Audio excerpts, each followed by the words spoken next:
night that you've all been waiting for is finally here. The countdown to the Esports Awards is officially on. And we're here to take you on a whistle-stop tour of the Esports World Cup Festival grounds. The Esports Awards for 2024, live from Riyadh.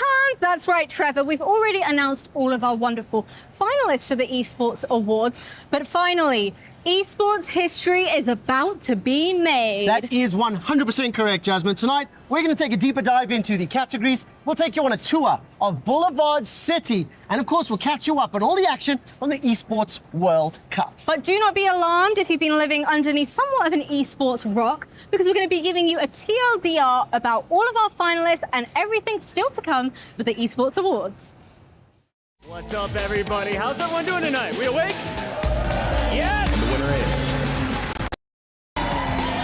Look at all these beautiful people! Thank you guys so much. Yeah, we're having a good time so far. Thank you so much. He's right here.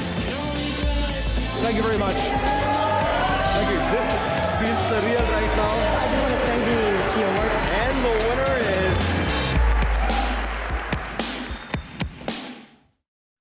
See, I told you guys, I wasn't kidding when I said it was going to be an epic and historic weekend, Trevor. We've got an awful lot taking place right here in Riyadh. Of course, we've got the Esports World Cup, the Esports Awards, we've got the new Global Sport Conference, and to top it all off, we've also got our closing ceremony. Now, the closing ceremony, I'll actually be hosting that, which I'm incredibly excited for. But also, so many games for 8 weeks surrounding these arenas. It just really fills me with optimism for our industry. But you know what, Trevor? For now, we're going to be focusing on the very first hour of our opening show, our countdown show for the Esports Awards, where we're going to be eagerly awaiting for that clock to hit 0 so we can talk more about our lovely talents. Ooh, very exciting. And of course, when the clock does hit 0 at 8 p.m., we'll start the Esports Awards red carpet. Promptly at 9:30, the official Esports Awards 2024 pre-show presented by Kidia, and at 10 o'clock, the award ceremony begins. The big shebang. I cannot wait for it, Trevor. So what are we actually doing? You know what? Let's go ahead and check out everything that's been taking place at the Boulevard, because you've been here since the start. I have. I've 8 weeks. I've only been here for a few weeks. That means, let's go play games. That means you've got loads to show me. The VR game. Yeah, Oh VR my God, game. okay, Yes, yeah, come on, it's this way. No, It's this way. We mentioned the fact that there's a lot to do here at EWC, and we are currently in none other than Anime Park. I'm so excited. Yeah. I'm so excited. I am a huge weeb. Digimon are some of my favorite shows that I've ever watched growing up. I have anime tattoos. I've read half the manga on the walls. I literally just want to go check everything out. All right, come on, We're gonna go this way. We're gonna go this way. Yeah, This way. Jasmine, it's this way around. Right. Yes. So I'm currently watching My Hero Academia, and the gentleman over here is wearing a Deku outfit from My Hero Academia. This is amazing.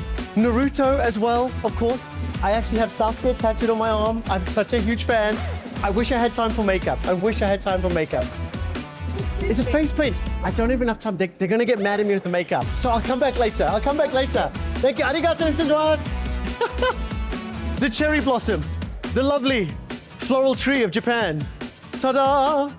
I don't know where Jasmine is. I've lost her. We're gonna have to find her.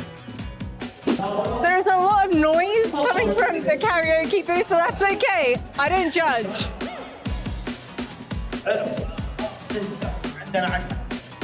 Oh, matcha mixing.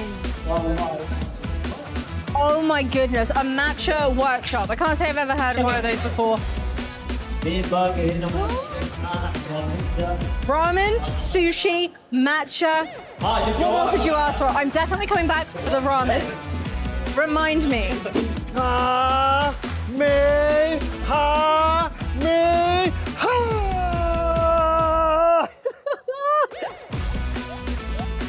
Oh, this is awesome. Where's Jasmine? I've lost her. We're gonna have to find her.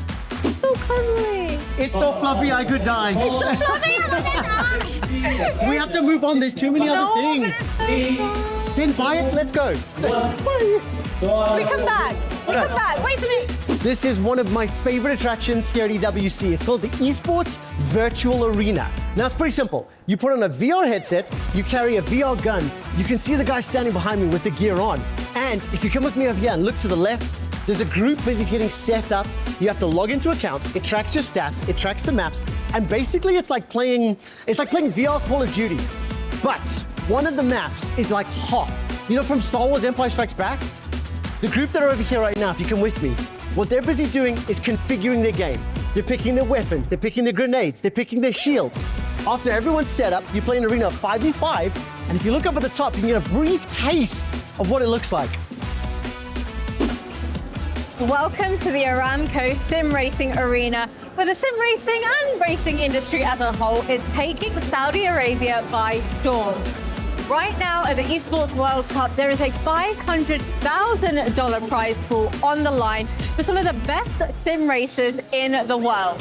With teams like Mercedes, AMG, Team Redline, and so many more as well, the competition is certainly heating up.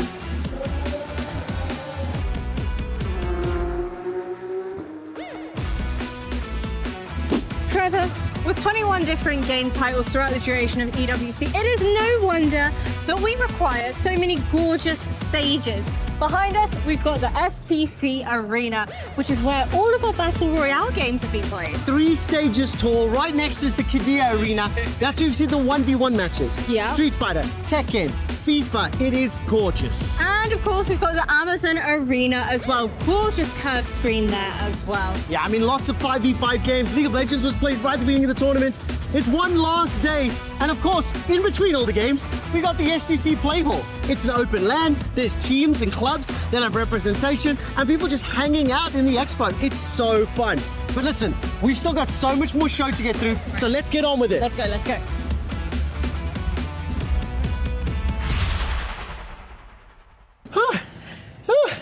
I'm knackered. sweating. There's so much to do. There's so many activities. I mean, the thing is, from the games to the carousels to the haunted houses to the food is the best. Trevor, you're mentioning way too many things, but the real question is, which one is your favorite out of all I of hate those that question. I hate that question. I hate that You question. gotta pick one. It has to be the esports virtual Okay, arena. all right, You yeah. put the goggles on, you just get transported to Hoth, and it's just pew pew pew pew. But it is hot. I am tired. You know what, Trevor? Let's go ahead, catch our breath, maybe catch some AC as well, while we give a deeper dive to everybody that's tuning in right now about all of the awards taking place here in Riyadh.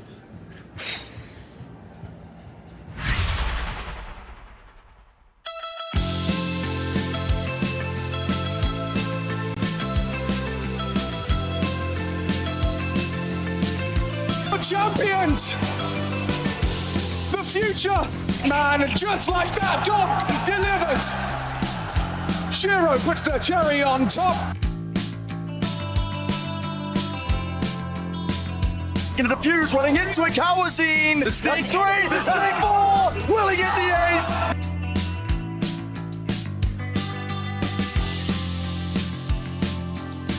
Spear connection, Amar finishes him off with the rebuke.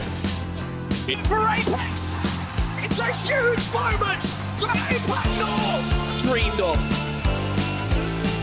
Put your hands together for your winners! Este segundo golazo al hilo. 2-0 el contador y va a caer un tercero. ¿Qué pasó? Nuevamente me gusta un poquito más, siento que está perdiendo. The race is Daniel! It's in! How's that one gone in? You can actually challenge a lot more. Uma's gonna take it. Ladies and gentlemen, $1 million is gonna be awarded to Uma. Nobody had him on the card. Ominous Boogie takes the turret aggro first, and that means Sniper's gonna outplay him. He might just be able to get both. And the Shock Blast, a double kill.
emerged as the default optimal strategy at this tournament. Went on air about how it's been neat to see like teams lose and then adjust. And 11 rounds in a row, come back to G2, getting stomped on map 3. In second place consistently at home in Madrid. For my money, it's just been a super competitive major right now. Here, the Glaive was aware there was a risk coming into it. Strike has had a couple of rough years where he couldn't really get it going. And that's the beauty of Rocket League, man. There's nothing short of spectacular. Rocket League, best esport in the world without question. I'm gonna go G2. I do believe they're the most consistent team in the game right now, and I do also believe, and I know that's. And FaZe are the beast. They are the ones capable of stepping up and improving their playstyle. Having myself been in that position, it's not the same. It's not the same when you're on the stage. It's not difficult for you to leave your lane either through a twin gate or a teleport to actually back up some of these rotations. And so the fact that they managed to get top 3 is great, and it's a cool storyline because I'm happy to see them back from Tony K because 53. I mean, UCC has been performing well, but you guys are. It's not just Alpha 7 that's within their range. It's also League Savior, so they're going to be affected if there is going to be a lot of. So they've pinpointed a victim here. That's the Mirror hiding into train them spread around. That's the way Skyscraper is supposed to be played. Bank is supposed to be played the same way. If they can keep the same moment.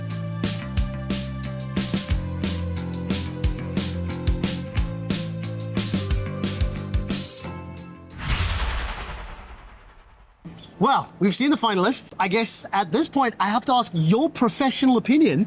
Let's talk about who do we think we would like to win. For me, Esports Breakthrough Player of the Year, I think it has to be Donk. I don't even care that recently he's been a little bit on it. At the beginning of the season, like, you just cannot compare him to anyone else. You know what? Mistake asking me that question. Anybody that knows me knows that I'm a CS girly through and through, and I've had the pleasure of hosting many events where Donk is there. Yes. Donk, too strong. This kid is absolutely cold as ice. I love this so much. So he has our 2 votes. Obviously, these are personal opinions. The actual awards start later. Okay, Esports Creative Team of the Year. Who you got? All right, I'm going to go ahead and say Team Liquid. You know why? Tell me why. They've got my G Enigma as their 3D editor and visual effects. I've been watching him ever since I was a kid. Ooh. Montages to leading the visual effects team at Team Liquid. Okay. His work is incredible. The thing is, while your opinion is valid, it's wrong because Sentinels have to pick it up. The work that they've done in the Valorant scene is phenomenal. End of story. All right. Okay, I'll tell you what, I'll start the next one. But Esports Analyst of the Year, it has to be Pimp. I think he's inspirational on and off camera. I think his health routines, I think he's a positive influence for the Counter-Strike scene. I picked everything's FPS for me, obviously. Everything is FPS, but for me, I feel like everything is CS related as well. Yes. So I'm going to go ahead and say my boys Pimp and Maniac, both of which incredible analysts and a dream to work with. Nice. So we're at least aligned on 2 of them. We'll find out who actually wins it later. You know what? We've been talking an awful lot about loads of gamers, loads of talented individuals, but now I'm eager. I want to go play some games ourselves. What do you think? Yes, let's do it. All right, while we go and do that, let's let everybody else that's tuning in right now check out our fantastic streamer profiles. Come on, game time. Let's go. Let's go. Streaming has redefined mainstream entertainment. Streamer Profiles is here to shine a spotlight on these exceptional creators. Nominated for Streamer of the Year, presented by Kidia. Darren IShowSpeed Watkins Jr. If there's a lesson in success through perseverance, it can be told by Darren Watkins Jr., known far and wide as IShowSpeed. See y'all boys tomorrow! His growth in the last few years has been colossal, but that's the bounty of a tireless grind. In his early days, he was bringing in only a couple of viewers. 3 years of pushing day after day only crept him into the double digits. Here's where most streamers would wave defeat and move on. But there's always a bigger picture. Speed built his brand on social media, got in front of as many eyes as possible, and after years of pushing, the dam burst, and his popularity surged. From a dozen viewers to several million subscribers.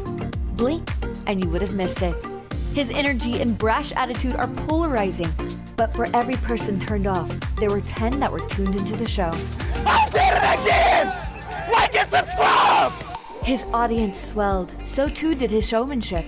And IShowSpeed is always taking things further. With every level of fame, a new door opened. He collaborated with the Sidemen, Lil Nas X, WWE. He even signed a record deal with Warner, putting him in front of a whole new audience. This supernova of a personality kept dragging people in, and his trajectory kept getting steeper. Whatever he does, his impact is unquestionable. If iShowSpeed takes interest in your game, its numbers will explode. If he's at your event, there'll be hundreds of thousands watching. You collaborate with him, and you're in for a wild ride. He's the tinder, the fuel, and the match all in one. Put him in a room and watch the chaos ensue. He's played the game for a few years, but now he's lived up to his name. There's no stopping this momentum. Streaming has redefined mainstream entertainment. Streamer Profiles is here to shine a spotlight on these exceptional creators. Nominated for Streamer of the Year, presented by Quidia. Kai Cenat. In terms of explosive personalities, they don't come much bigger than Kai Cenat. Back in the building, y'all. Yes, sir. He moved into the Twitch scene in 2021, and his meteoric rise is history. On Impact, he offered something beyond his competitors. His bombastic personality and unshakable endurance got him through the door, but he got to the top by forever outdoing himself. Hugely popular guests, collaborations with the platform's best and brightest, challenges and stunts that drew a global audience. Kai got a foothold with AMP and found his people. From that foothold, all he could do was climb and never look down. He was prepared to always go that one step further. Take things over that line. Another marathon string. He understood that he was never going to appeal to everyone. He found his target, zeroed in, and went above and beyond, separating himself from the pack. Whether he's tearing it up or taking it easy, he's built an audience like none other, and his influence grows with every stream. He's breaking records on screen and off, signing deals to make Kai Cenat a household name. 2024 has been no exception, and in between the unpredictable challenges, the opulent brand deals, and the internet-breaking collaborations, Kai has returned to simpler roots, throwing his endurance into games and creating one-of-a-kind content. Nothing seems too much for him. Just when you think you've seen it all, he'll pull off the impossible. The day a streamer does a collaboration with Mr. Beast, pulls in an audience of 500,000 and destroys a room with an arsenal of fireworks, that would be the most important day of their lives. But for Kai, it was Thursday. Streaming has redefined mainstream entertainment. Streamer Profiles is here to shine a spotlight on these exceptional creators. Nominated for Streamer of the Year, presented by Quidia. Ibai Llanos. In terms of streaming royalty, they don't get more prestigious than Ibai Llanos. He's got the spoils to back it up. His own Esports org, a host of platform records, the attention of international publications, and a 3-year spree as our Streamer of the Year at the Esports Awards. His trajectory is perpetually on the rise. He made waves casting League of Legends as an upstart 19-year-old, earning an invitation to the professional circuit that same year. First a domestic name, then an international one. Ibai took the community by storm, and everyone was scrambling for a piece of him. G2 signed him in 2020, but they couldn't keep up. A year later, he left to create his own streaming collective. Impressive, but it kept going.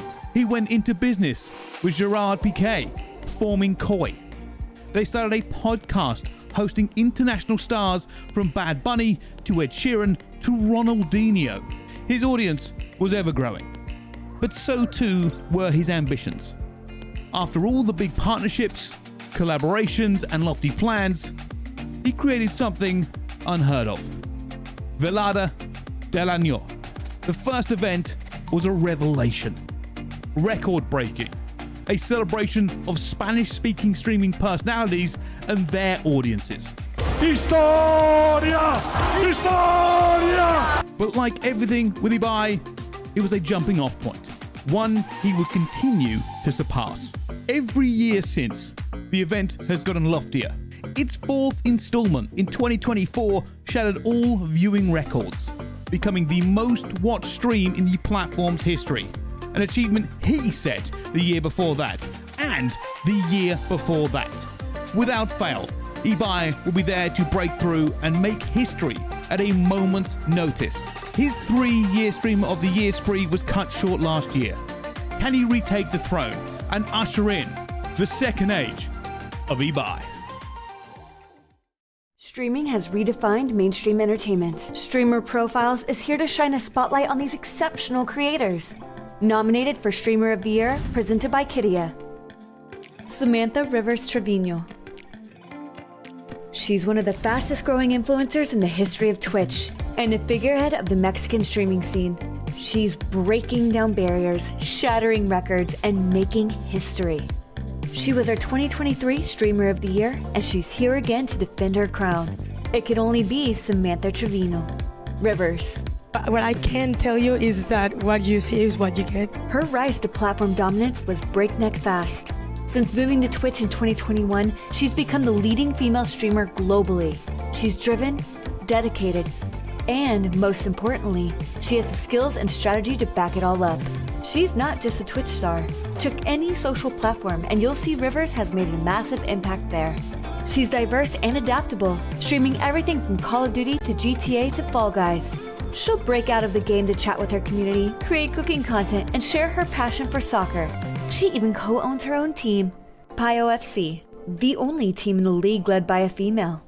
As I said, breaking down barriers. She's achieved all of this and more for a few simple reasons. She's determined and she is passionate. Whether you speak Spanish or not, you'll see that energy and fervor in any of her streams.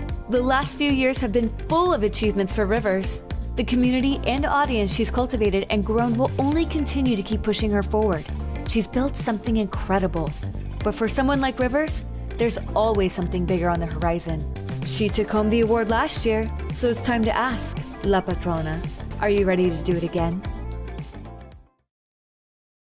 Streaming has redefined mainstream entertainment. Streamer Profiles is here to shine a spotlight on these exceptional creators. Nominated for Streamer of the Year, presented by Kidia. Cody Clicks Conrad. For some, fame happens quickly. For Cody Conrad, it was supersonic. Clicks burst into the Fortnite scene in 2017 at only 12 years old, and the crowds gathered. There's always new talent trying to make a name for themselves, but Clicks stood out. Simply put, he was built different. Let's go, baby! Let's go, Ron! Let's go! He turned heads in the competitive scene, earning a place at the highest level, and signed the Misfits. Barely a teenager, he was competing on the world stage, winning big and securing a lucrative future. A mainstay in the circuit, a legion of fans supporting his rise, and the hustle to push out content regularly and consistently. He was a made man almost immediately. But when you've got a fire in you like Clicks has, that's never enough. He founded Clicks Creative, crafting and sharing custom maps with the community, which saw instant success with players. He built his social media influence beyond just being a Fortnite player, becoming an online celebrity with their own clothing brand. He signed on as an ambassador and co-owner of XSET Esports, representing them at the highest level. He spearheaded esports initiatives and outreach programs targeting other hopefuls on his path, creating a more robust esports structure for the future. And he's done all of this before turning 20. He's made his mark and built a legacy any veteran would be proud of. And he's done it all while competing tirelessly and streaming to his ever-growing audience. But this isn't the sunset. These are just the beginnings. Go 360. Oh my god! You're crazy. Clicks is setting himself up to be an icon. Not just streaming, not just Fortnite, not just esports. He's breaking barriers and building something greater. There have been fireworks so far, but those will pale in comparison to what Clicks has in store next. Welcome back once again, everybody, to the Esports Awards 2024, where myself and Quickshot are going to be telling you everything that you need to know ahead of tonight's awards. So should we go ahead and take a look at the rest of our categories?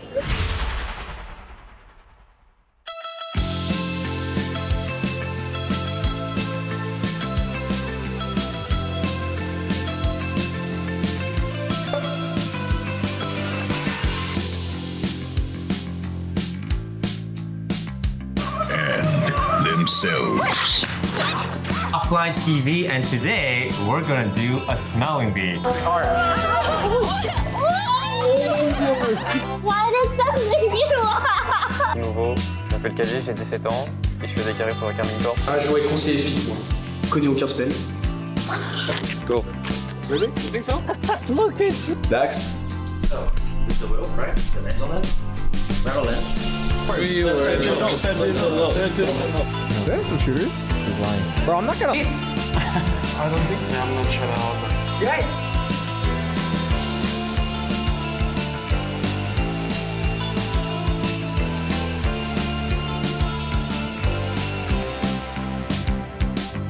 때 울프 이재환입니다. 오늘도 역시 쇼크웨이브를 한번 시작. Guys, welcome back to another SA12 video.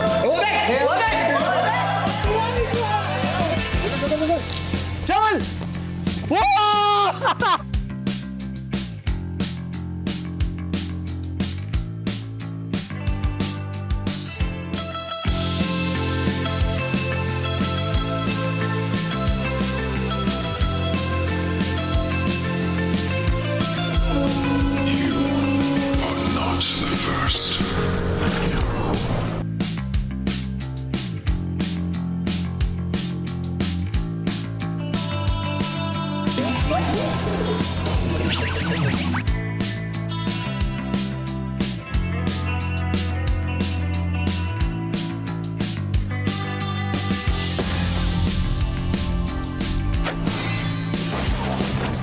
Long time no see.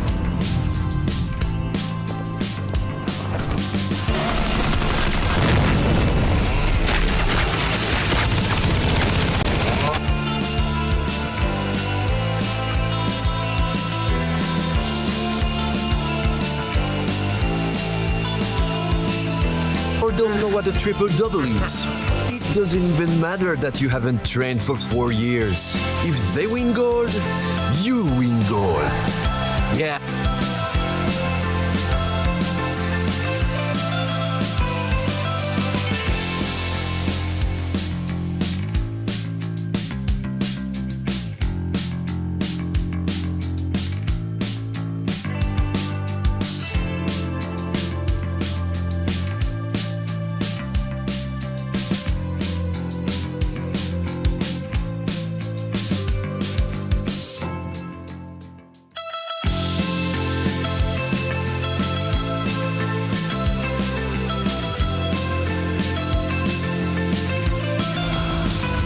You do know I'm immortal, right?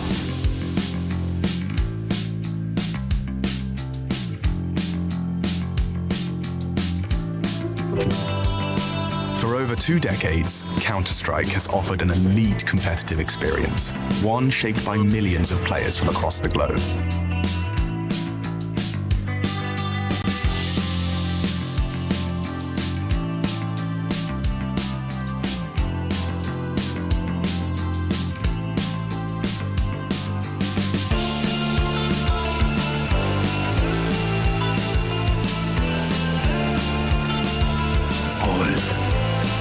Now.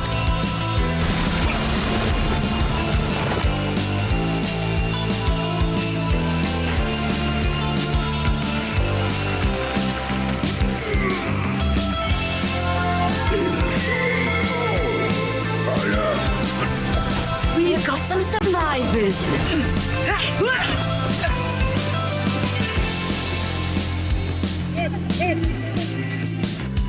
The spirits are departing soon. You are not the first.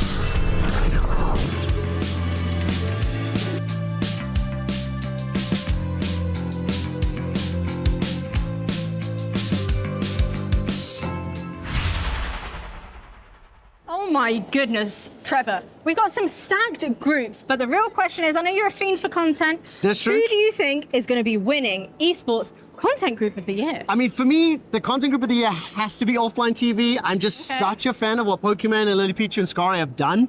I really love the podcast, and I just like the content they put out. All right, okay, that's fair enough. And what about our next category? Who do we have? I mean, for the mobile game of the year, I've actually been very fortunate enough to have experienced and hosted and seen a lot of these firsthand.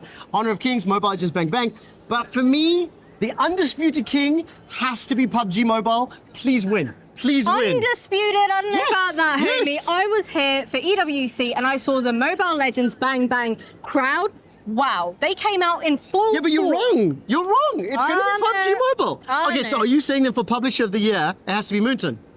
Not necessarily. Ooh. I'm a Valve girly though. You know what? Go on, you tell me who. I think I'm going to go with Capcom. I'm just such a huge fan of the FGC, Okay. and I think they've done special stuff. They're expanding. It's growing. It's here at EWC. But you know what? We've still got lots more categories to dive into, so we'll be catching you folks after the break. Streaming has redefined mainstream entertainment. Streamer Profiles is here to shine a spotlight on these exceptional creators. Nominated for Streamer of the Year, presented by Kidia. Victor Coringa Augusto. To stand tall in the Brazilian FPS scene, you've got to be something special. Especially if you're reaching those heights without playing Counter-Strike. But Victor Augusto achieved that and so much more, proving you don't need to follow anyone else's playbook. Just do your thing and be the best. In a nation of staggering pedigree, Coringa drew international attention as a force of nature in Free Fire. A rising star in the up-and-coming mobile esports scene. He started small, competed where he could, and made ends meet. He founded his own team to compete with, and one by one, the pieces clicked together. He got noticed, and earned an invitation to Loud, pioneering their Free Fire content. He had the competitive edge, but creating content was his calling. He stepped away from the esports scene and reached entirely new heights. By 2021, he was one of the most watched streamers globally, and had earned his place in the pantheon of Brazilian gaming superstars. But he fit right in, like it was made to be. This wasn't competition, but a chance to build something bigger. He collaborated with other icons in the scene. He proved to his country and the world that Brazil is second to none in gaming culture. He was a driving force for the budding popularity of GTA roleplay in the country, with millions of fans tuning in to see his showmanship, bravado, and quick sense of humor. Coringa is Portuguese for Joker, after all. Now he's nothing short of a celebrity, acting as an ambassador for brands both domestic and international. He was singled out for his capabilities early, and he's stuck with Loud since. He's more than returned the favor, taking the organization and himself to staggering heights. Streaming has redefined mainstream entertainment. Streamer Profiles is here to shine a spotlight on these exceptional creators. Nominated for Streamer of the Year, presented by Quidia. Nicholas Jinxie Stewart. Every few years, a streamer punches through the ceiling of their scene to become a global sensation. Rarer still is when they do it with as much determination and momentum as Nicholas Stewart, better known in Rainbow Six Siege and beyond as Jinxie. What are you doing? Get the hell out of my team! There's Fast, and there's this. From small beginnings in 2019, Jinxie's energetic and distinctive Siege content permeated every corner of the fandom. It took only 3 years for developers to take note, adding an in-game item in his honor. But that was just the first step. He exploded past being a Siege streamer and become indomitable on the platform. Not only celebrated by the old blood players, it became a beacon, bringing fresh recruits to the near decade-old game. He is synonymous with Rainbow Six, and could easily have plateaued out and rode that wave, but he didn't. Do you want to be a copper player for the rest of your life on planet Earth? As 2023 rolled around, he was at the forefront, breaking platform and personal records, month after month, becoming the most subscribed and highest earning streamer on Twitch. Since he reached that peak, he hasn't faltered, remaining as one of the most watched streamers in the world through 2024. His impact on Siege was etched with an in-game charm, but cemented with an entire bundle. Ubisoft scrambled to keep up with Jinxie's popularity.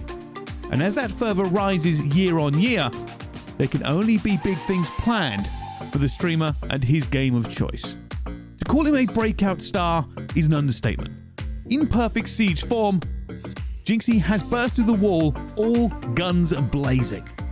And he shows no signs of slowing down. Streaming has redefined mainstream entertainment. Streamer Profiles is here to shine a spotlight on these exceptional creators. Nominated for Streamer of the Year, presented by Quidia. Felix XQC Leniel. In a world as eruptive as streaming, there is one certainty. XQC will always be there, doing his thing and forever growing a monumental audience. Over the years, he's found his groove. Felix Leniel started turning heads way back in 2016 in the competitive Overwatch scene. Not just for his performances on stage, but for his tireless dedication to streaming and improving. And XQC might just get this done himself. There's nothing ACAR can do. He was the hot topic on the circuit. He got called up to the Overwatch League and to represent Canada on the national level. Always at the center of attention, for better or worse, it was clear the XQC show was destined for bigger things. He left the world of esports and committed everything to streaming. No one could keep up with him. With no distractions, he put in the work relentlessly, day after day. He was hopping on trends and starting plenty of his own. He was a mainstay on Twitch Rivals, a guest of honor and competitor at special events. And much like his Overwatch days, wherever he went, headlines would follow. And you said cover fans! That's not fans! He was everywhere, hour after hour, day after day, with any competition left in the distance. For 3 consecutive years, he was the most watched channel on Twitch. No matter what he did or where he was, he'd always have a huge audience behind him. The last couple of years have seen him take things even higher, signing history, making deals as platforms pull out every stop to get him on board. His past volatility may have settled, but now XQC is in it for the long haul. No matter when or where, he'll keep doing what he does and bringing in record numbers. That much is certain.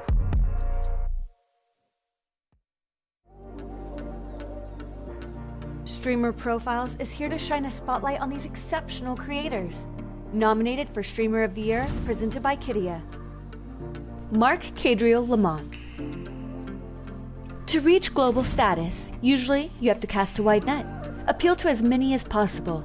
To pull in numbers like Mark Lamont focusing on just one game, you've got to be cut from a different cloth. As League of Legends fans around the world can attest to, Cadriel is 1 in a million. There it is! There it is! That's the win! Get the burn! Yes! Starting out as a player on the UK and EU scene, he stood out from the pack. He was adaptable and intricate. He could pick apart plays, analyze and react with split-second precision. His ability made him a mainstay of those circuits for half a decade, but his expertise had him singled out by Riot and destined for bigger things. While still competing, he was brought on as broadcast talent. He stepped into the role a shy and guarded player, but opportunity shaped him into the best version of himself. His attention to detail, insight, and professionalism made him an essential piece of any successful broadcast. And after standing at the pinnacle and casting the world final, he stepped back. His departure was felt sorely by his fans and the league community at large, but community and opportunity made Cadriel who he is, and he would take that with him. He became a co-streamer for league events, breaking things down and going deeper than ever.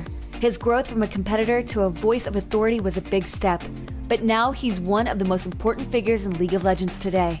He may have stepped away from the analyst desk. Rule number 1, Elder Dragon when you're behind and you're fighting it, don't drop mid-wave. But he's kept that composure and expertise in everything he's done since. The scene is a daunting one, and if you're on the lookout for a beacon who embodies everything good about the game, you'll find none better than Cadriel.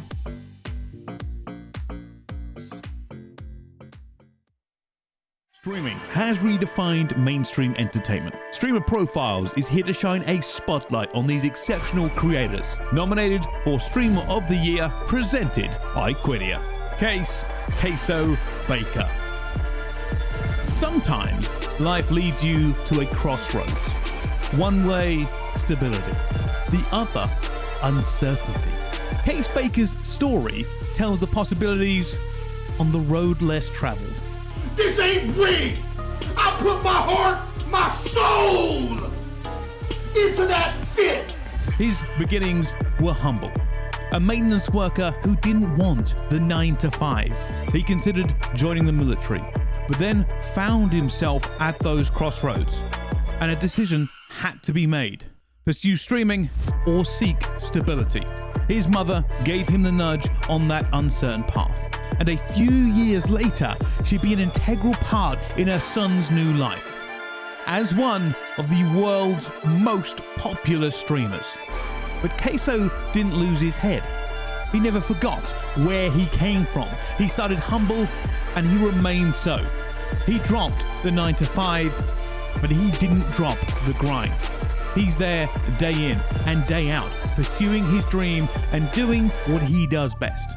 Playing games and bringing joy. Oh, Lord, have mercy! With Queso, you won't find theatrics and cinematic production quality.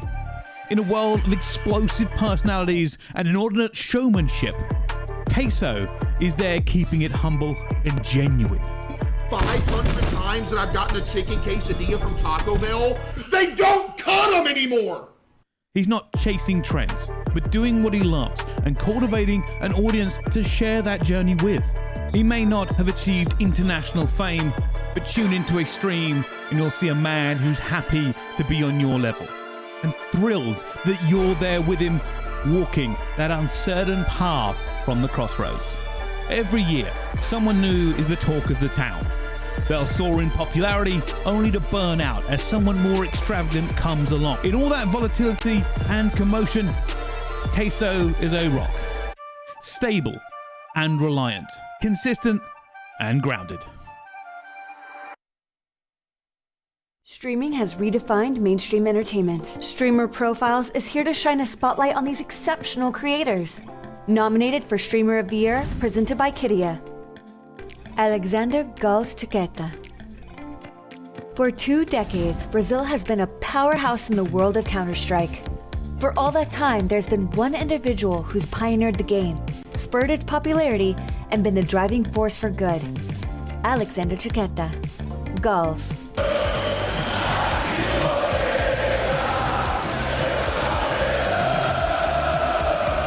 There will always be fresh talent on the scene, but Gals has something you cannot rush: legacy. He co-founded his first org in 2001 and went on to make history with MIBR. As coach, stepped up to the plate, and together they became world champions. He was a figurehead. During his time on the ground, he furthered the scene more than any other. But chapters were always changing for Gals. Upstart to player to team leader to coach. Special guest to analyst to caster. In 2018, he made his biggest change to date, picking up streaming for the first time. That same year, he became the most watched Counter-Strike channel on Twitch, leveling records as his popularity soared. Despite being an icon within the scene, it's not all about Counter-Strike for Gals. He used his popularity as a weapon for good, undertaking philanthropic endeavors and donating huge sums to charity. He's been involved with grassroots initiatives to aid hospitals and combat deforestation across the Amazon. He's raised awareness for environmental protection and provided support and relief for those who've suffered from natural disasters. Perhaps most importantly, he's taken on his own experiences and used them to help those in need. He's a staunch voice in mental health awareness and speaks candidly about his own struggles. He's done so much for so many, and with that kind of attitude and commitment, he will continue to be a voice of positivity, heard by more people with each passing year. Now, once that countdown hits 0, it's 8 p.m. here in Riyadh, and that means the official red carpet will be underway.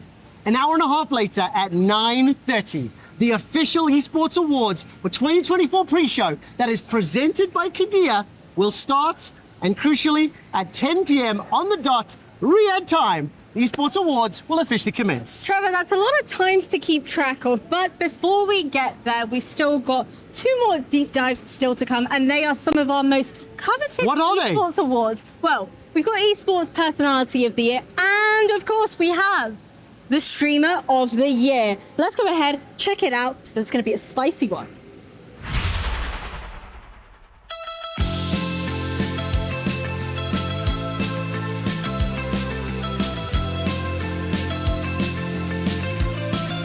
is the greatest console Rainbow Six Siege player of all time. Send banger clips. Yes! Yes! Yes!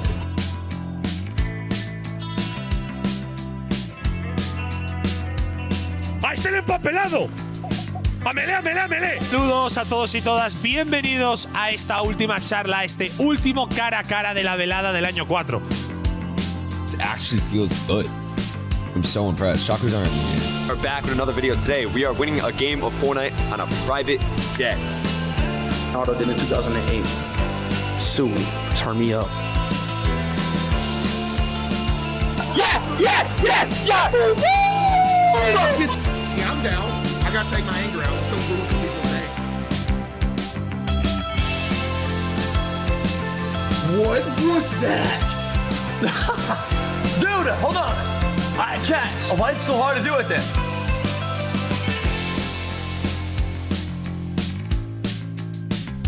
Chat, say hello. It's even nicer than last time I was here. Really? Yeah, you kind of upgraded a little bit. Right? You think so? I think it's just cleaner. Jungler plus double AD solo lanes. Zyra. Okay, perfect.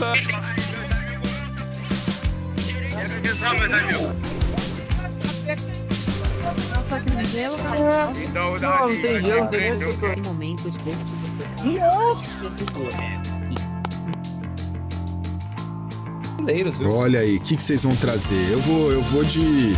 Era que ustedes enviaran videos graciosos a mi Discord y yo reaccionara a ellos. Me sentí, no, güey, se fue sin pagar.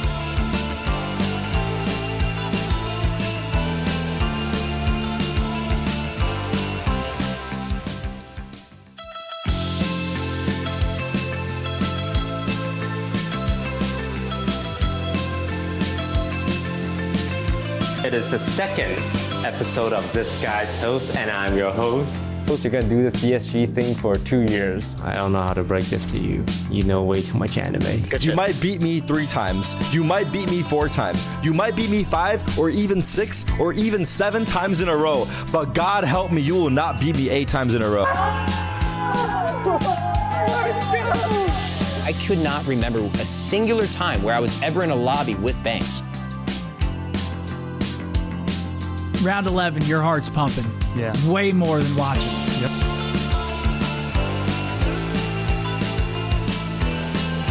Saludos a todos y todas, bienvenidos a esta última charla, a este último cara a cara de la velada del año 4. Por cierto, la última prueba. Now they're looking to try and take this one home at the end of the day.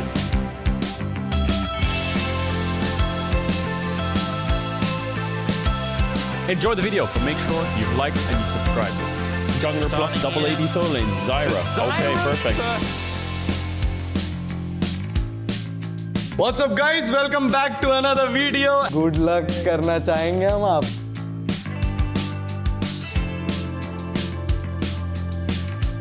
Joga no celular e joga demais, rapaziada. Esse moleque é uma... Mano, ó.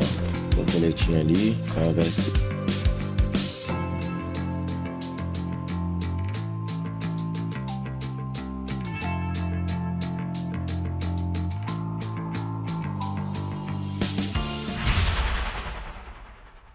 Honestly, Trevor, loads of iconic names there.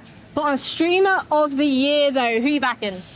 I think I have to go Clicks. I mean, I never thought I would have been voting for, or I would be supporting someone from Fortnite, but his numbers are huge. He's got a massive engagement. His community's great. He started an esports club that won Fortnite here at EWC. So for me, he's a streamer, he's an owner, he's a man, he's everything. All right, Trevor, I need you to relax because you're kind of starting to sound a little bit like a fanboy.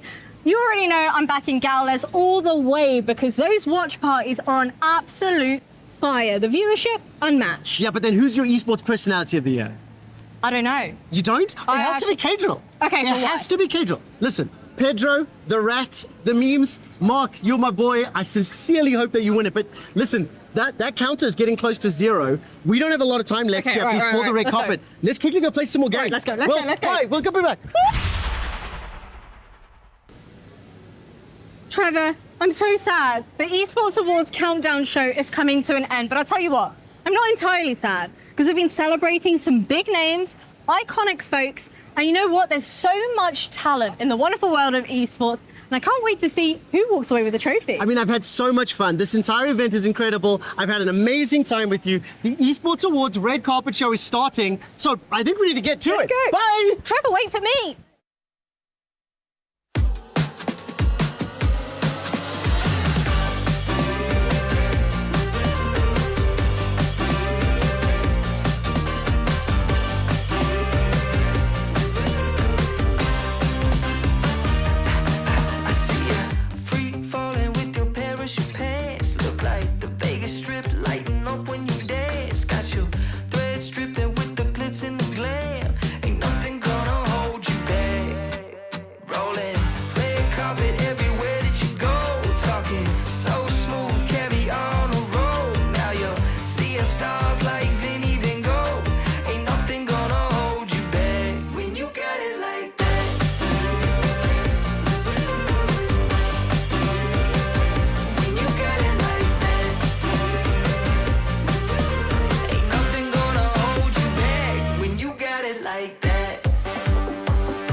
Contemplating all my time. My thoughts make me tired, just running through my mind. Wonder if there's peace that I could find, instead of always being on the grind. I need a new purpose, I'm looking for so much more. Don't leave me here searching, you're just what I'm longing for. When times are getting crazy and everything seems hazy, is there some place for safety I can go? Run away, run away, run away into your escape. Run away, run away, run away, you're never too far to run. Run away, run away, run away into your escape.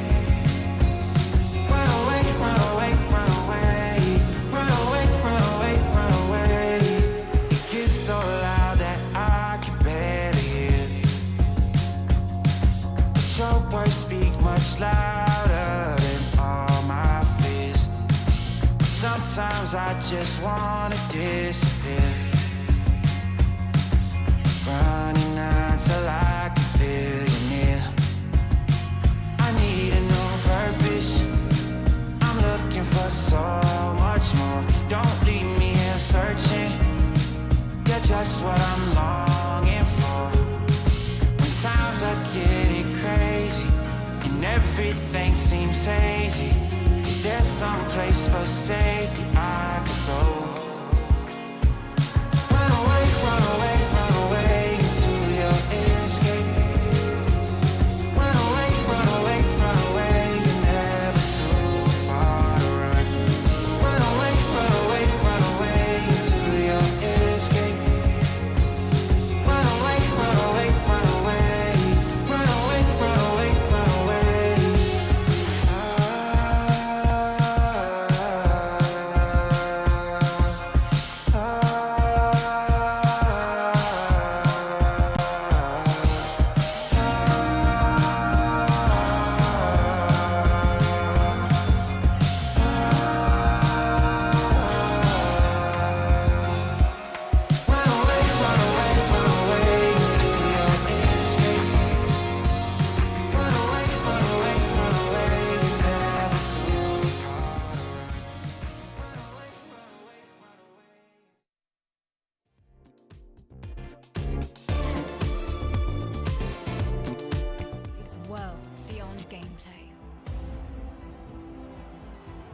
Worlds where players and fans become community. Where everybody can be somebody. Where communities have the power to shape video games. And where the vibrant gaming community comes to life. We create experiences that serve and grow the competitive community. Because we know how to excite and entertain, how to capture the hearts of players and fans alike. Let us help you build a stronger, longer-lasting bond with them, offering you an unrivaled local expertise and unmatched global reach. ESL Face It Group is the culmination of more than 2 decades of leading the esports and gaming scene. In that time, we have driven esports and gaming forward, building valuable partnerships with the world's most influential publishers and biggest brands. Because since day one, all of us in the EFG family shared the same mission: to develop innovative ecosystems that enable communities of players, fans, and creators around esports and games. After all, we are players, fans, and creators ourselves.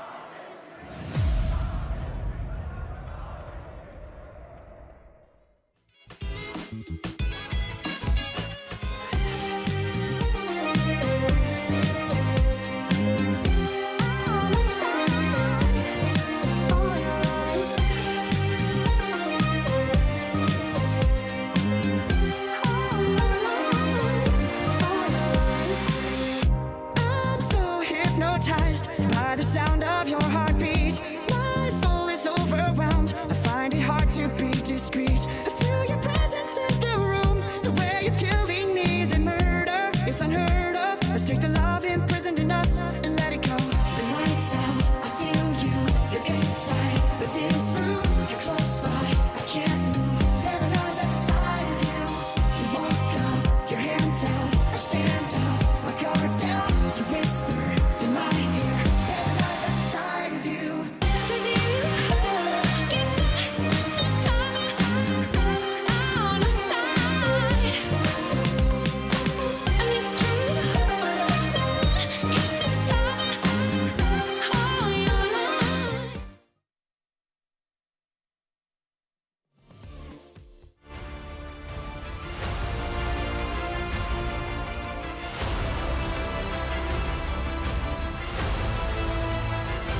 Esports Awards 2024 Red Carpet Live. This is our biggest year yet, and we're just getting started. I'm your host, Daniel Digon Gonzalez, and joining me is my wonderful co-host, Hercules. Oh, thank you so much, Digon. Honestly, it has been so long. It has been months since our last event, and all that is done is build up anticipation for everybody, and I cannot wait to see what is in store for us tonight. Well, the guests are definitely queuing on in outside and working their way through the beautiful Four Seasons Hotel here in the heart of Riyadh, ready to celebrate the year in esports. And last year, we introduced our biggest red carpet yet, so of course, we had to make everything bigger and better here and kick things up a notch, cementing the esports space in the lifestyle world.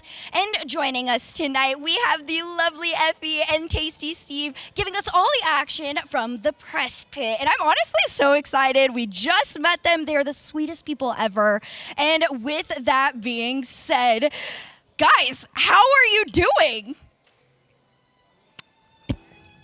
Welcome to the Esports Awards, coming to you live from Riyadh, Saudi Arabia. My name is Tasty Steve, and I'm joining the ravishing Miss Effie. Hey. And may I say, Steve, you look so dapper yourself. Well, I appreciate that. All of our lovely hosts look really good, but let's talk to them about what we have here. We are so excited to show you around.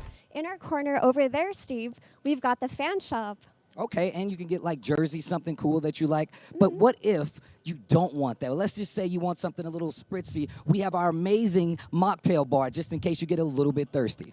I don't know, Steve. What if I'm in the mood for something a little caffeinated? Well, look, we have the coffee arcade. All you got to do is go over here and check it out. It's called the coffee arcade because you can get coffee, little caffeine, and you get to play some games in the meantime. With that, we also get the opportunity to show you a little bit more because that's not the only thing we have left for them, right? Of course. Last but not least, we've got the Reset Studio behind us where our lovely panel will walk you through every moment.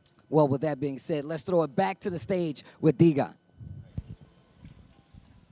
Thank you very much, guys. Joining us now here on the red carpet are the members of Full Squad Gaming, guys that I know from the Golf and Gaming Club, obviously one of the staples here in gaming and in esports. Lance, how you doing, man? I'm good. I'm excited to be here. This is a beautiful city, beautiful country. This is my first time really leaving the U.S., and it's breathtaking. A little hot, but breathtaking.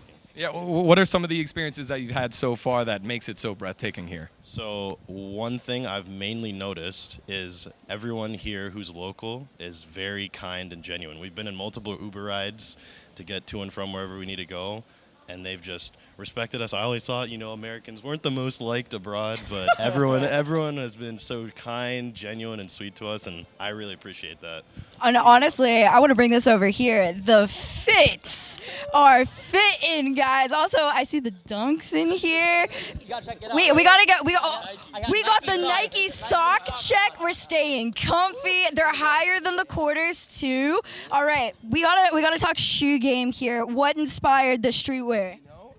I kind of like to keep it a little bit fun, I'm dress shoes, I put them on, I was feeling a little bit too dressed up. I was like, let me get back to how I like my swag. So, threw on the New Balances. There we go.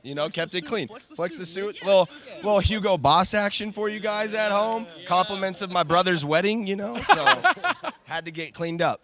Well, you look very clean. And over here, we got another very clean suit. Is this another shout-out suit? No, I have no idea where it's from, but I've had it for a couple of years, and yeah.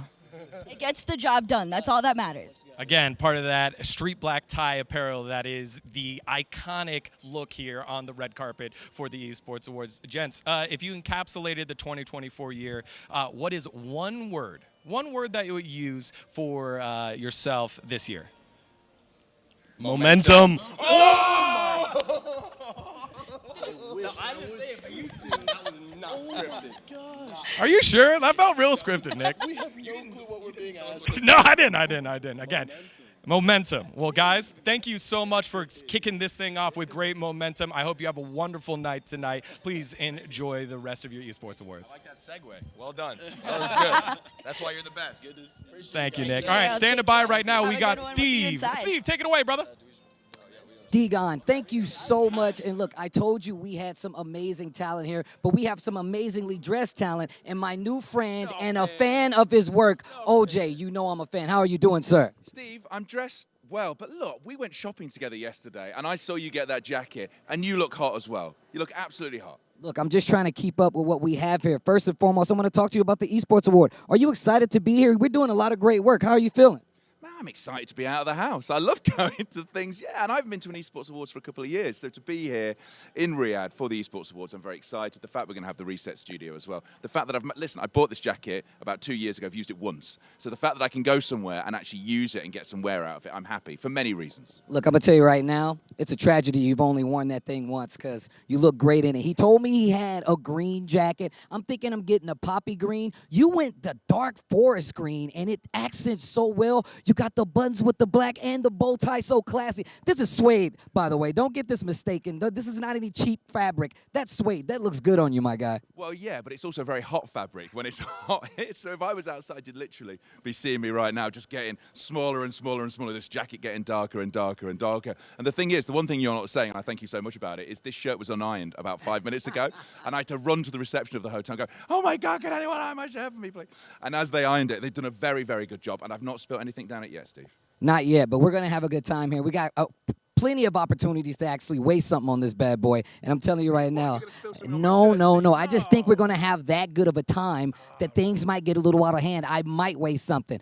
But look, I just want to let you know, man, it's been a pleasure talking to you. I can't wait to see what you're going to do on the stage and just see what you're going to give to the people out there watching the Esports Awards at home. I can't wait as well. Should we grab a PlayStation and play some Tekken later on? Who's your character of choice? Well, look, I'm a king, so I play king. That's exactly how it goes. The luchador, that's my thing. I'm glad you brought that home, though, so we can definitely get into some games a little bit later. But look, I think I'm going to let you go, but we're going to talk more later. I'm going to throw it over to Effie.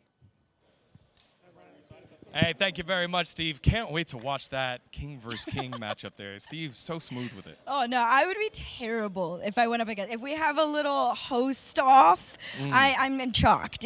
I'm going to start putting y'all all into the Rocket League 1v1s. They don't have a chance. Yeah, I'll talk a lot of smack regardless what the game is, but it's always good to see OJ. We'll see a lot of him later on the pre-show and, of course, during the main ceremony. He is top tier. Oh, he's incredible. And speaking of top tier and incredible, we've got Effie on the other side of our red carpet. Hey everyone, I'm here with the beautiful Rachel, and I have to say, you look gorgeous today. What are you wearing? I'm actually wearing a Saudi local designer to celebrate the local culture here and the local heritage, and I love the little pop of color. I mean, it looks beautiful. Can you do a little spin for us? Gorgeous, gorgeous.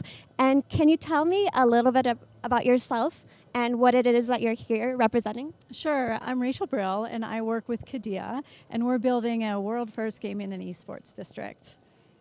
And is this your first ever Esports Awards that you've attended? It is the first Esports Awards, and this is such a beautiful environment. I'm excited to be here, excited to celebrate the nominees and the winners and present a Streamer of the Year award. That's beautiful. And I have to ask, did you ever imagine that esports would grow to become what it is today? I have not, but I love to say that gaming and esports has truly eclipsed pop culture because gaming culture is the new pop culture. So it's very exciting. It's an exciting night. I would say so too. There's been such a transition in what the mainstream entertainment looks like. And yeah, one more question actually. Is there any award today that you're looking forward to the most? I'm looking forward to Streamer of the Year, not because we're presenting it, but because we've actually at Kadia had an opportunity to work with a lot of these streamers, and they help bring the enthusiasm for what Kadia is building, and that's what I'm excited about. Perfect. Thank you so much for talking to me. Back to you, Hurricane Dagon. Thank you so much, Effie. Again, great to see, again, all the representation here from all different parts from the esports community. And speaking of getting in different parts of the esports community, Herc, you've had, you're obviously known in Rocket League, but you had the opportunity to do multiple events this year. Yeah, this has been a really big year. This is my first year, I guess you would say going pro, my first year casting RLCS. I got to do a couple other events, and this year I did dip my toes into League of Legends. We Yeah. got to go host over at the LCS in LA for a little bit. It was an incredible experience, undescribable, and honestly, I feel like the same could be said for you because you got to move over to LCK. Yep, I made the move over to Korea. I'm now in the winningest and best region in the world, and it has been just a breath of fresh air. It's been so amazing to work with all the talented people there in terms of the talent, in terms of the production, and just having the opportunity to do the thing that we love day in and day out on broadcast, story tell, watch people succeed, especially all the blood, sweat, and tears that are put into the hours. It's a lot of fun to be there at the pinnacle of esports in Korea. Yeah, I think when you have a goal and to see, honestly, us and everybody meet so many goals this year, it is just a dream come true. And I love how it always just gets capped off with the Esports Awards and we all just come together, we celebrate one last time. But before all the craziness ends, it actually has to start. We're only at the beginning of the night Yep. here, so we've got some special people to come and hang out with us. Yeah, right now I think Steve's hanging by with someone. So Tasty Steve, take it away. Welcome back, Digon. Guys, thank you so much. I'm glad I'm getting to talk to some of the amazing talent, some of the amazingly dressed talent. Jess, how are you doing? And God, do you look amazing. I'm doing fantastic. Much better now that you've given me that sort of, introduction. Thank you. Well, look, first off, I've been complimenting your shirt choices the entire time I've seen you. Talk to me a little bit about what you're wearing today. Well, this shirt was a shirt that I used to rock back when I was on the analyst desk pretty frequently.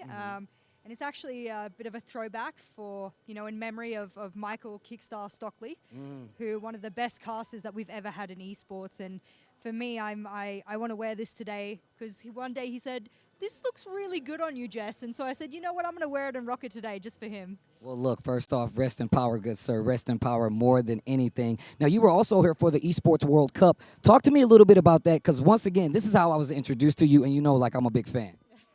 I appreciate you being a big fan because now I'm a big fan of yours after seeing your work. Oh, my. But I think that's what the Esports Awards gave me was that, or rather the Esports World Cup, was that I saw so many different esports that I wouldn't usually consume. And I think for me that's been such a highlight is I got to be there as part of, the EWC featuring Fortnite. I got to Yes. work the Fortnite show. I was there earlier with all of the fans doing PSG. I did one-on-ones. I versed 30 different local members in 30 1v1s, and I only lost 3. So I'm happy with my performance throughout EWC. I got to tell you, I love when the broadcast talent actually plays the game. It really makes me happy. And speaking of which, you typically have not been coming out to a lot of events. Talk to me a little bit about that because I'm telling you right now, I'm happy you're back out here. Thank you. I have been trying to avoid the events, I won't lie. Probably because I wanted to work on myself. I think a lot of people who are in gaming and esports, we put ourselves so heavily into everything we do. And after I won my esports award, it was really important for me to reflect on everything I had done, but more important to the person I wanted to be into the future. And I think winning that award kind of changed my life because I felt like it was a catalyst for me of, okay, what kind of person can I be? How can I transform myself? And how, most importantly, can I be better? And I think over the past year of me sort of being behind the scenes and not working on the desk so much anymore, I've become the best version of myself, and I'm really happy with it. So, look, I'm going to tell you, I got nominated. I have not won one, but you telling me that you have won one and that what it has done for you means a lot because obviously we're coming up in this space together, and it's really cool to see how it's grown. And just speaking of how it's grown, you've already been nominated. You've already been won before. Talk to us about being in Riyadh and being at another Esports Awards. Every time I speak about Riyadh, I say 2 things, and this is really important if you ever come to Riyadh or you come back to Riyadh. Number 1, chicken shawarma, okay? Number 1, that is what you need. Number 2, Spanish latte. Those are the 2 things I tell everyone. And number 3, all of the people that have been so lovely to me here. I mean, it's been incredible. Esports is my life, but to come to a country where I feel like I can really consume all of the culture has been incredible. I'm a big foodie. I'm a big coffee snob. I get all of those boxes ticked. And I'm very happy every time I come here. So, I mean, every year, bring me back because, Spanish latte kind of girl. Definitely, Spanish latte is definitely on my list. And I'm going to tell you right now, make sure you follow. This is definitely one of my favorite people that I've met recently. But I believe Digon is on the stage with Mr. Jonathan X. That's right. Joining us is legendary, I would say. There might be a little bit of hype there. Director, my first director ever in esports. I'm not sure if he remembers that one. Back over at the LCS in Los Angeles, Jonathan X. He's done all the shows, all the award shows, multiple different live shows, a lot of esports across any title that you can think of. Mr. Jonathan X, and he is the director of our show here at the Esports Awards 2024. How does it feel to finally see it come to fruition? A lot of work went into planning. A lot of work went into the setup. A wonderful cast of technicians from around the world. I call them my United Nations production team. It's been wonderful. A couple of days of solid team building, rehearsal, getting things together. So I think we're going to have an excellent show, and I think the viewers will have a good time watching.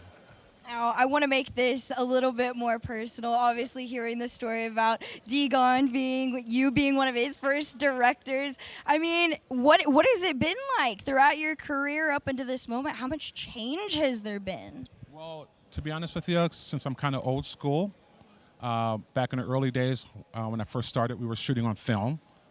That's how long it's been. And seeing the changes in technology from analog to digital to HD to AR, XR, and then it's been fascinating. Yeah. When it comes to you in esports, what is one of the best memories of a show that you've directed in esports? And I'm not trying to single it out as like this is the best game, but just when it comes to those moments that you feel when you're alive. I think for me, it's the community itself. The biggest thing I noticed about esports and the gaming community was how easy everyone was to work with, right? And the willingness to learn.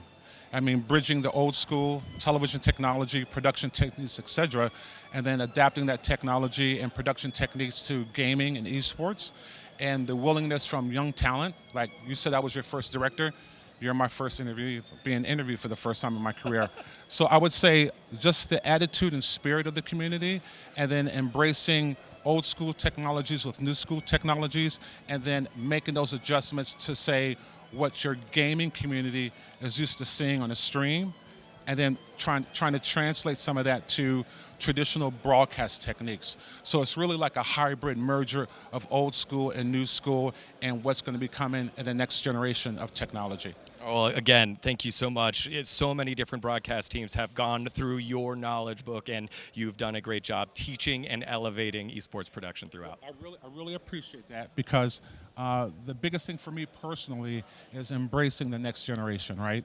And sometimes I teach classes at Cal State Northridge, and with the younger generation, or say the next generation, and then imparting that knowledge, that experience, that life experience, and then finding that how young people are willing to absorb that information and share it, and not come across like your grandfather. Now, in my day, we used to do it like this, but instead, how can we adapt that to this, to what's coming next? So that's been wonderful for me.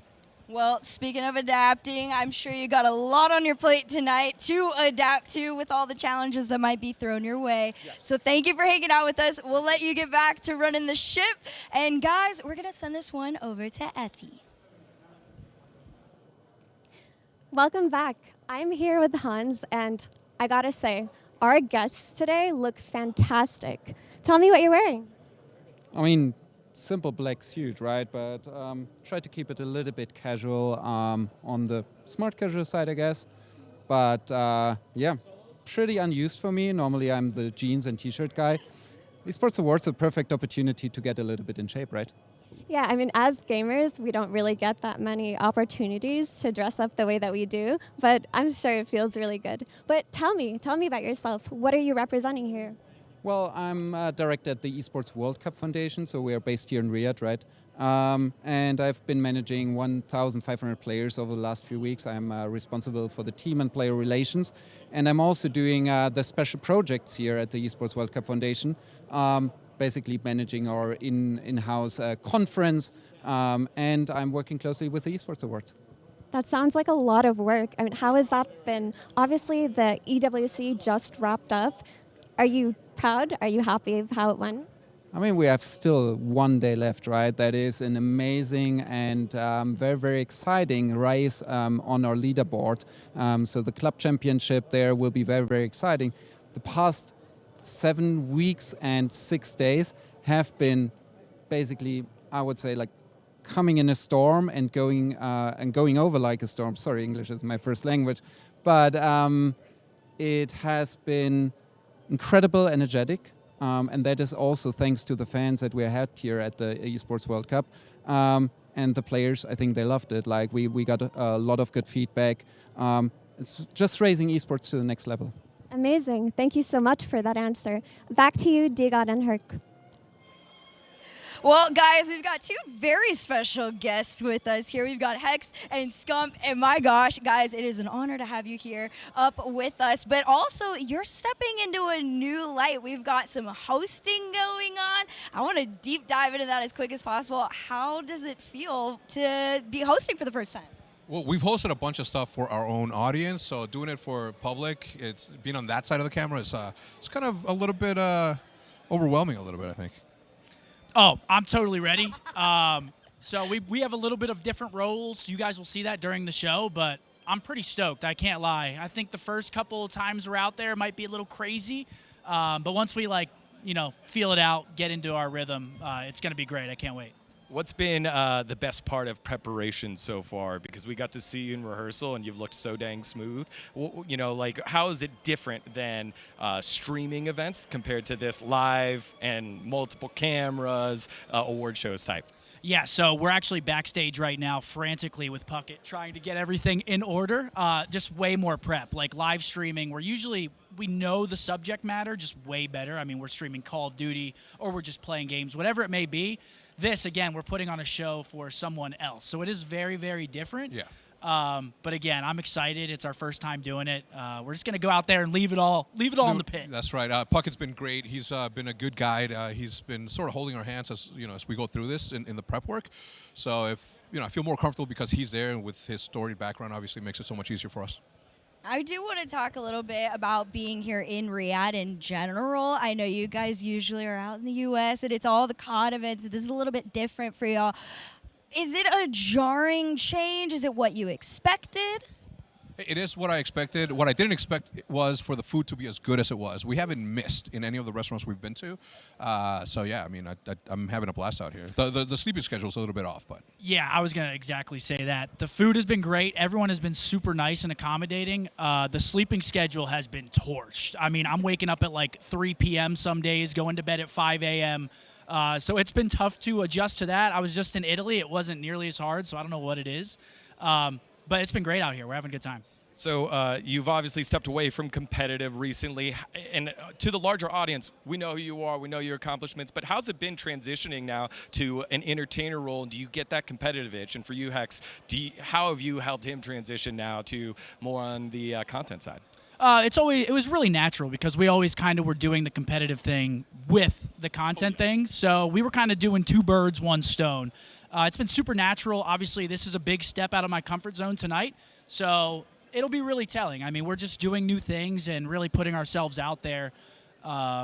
It's been quite the experience, and I've been way less stress-free, besides tonight. A little stressed right now, but way less stress-free overall, just focusing on the content and keeping everyone happy, so it's been great.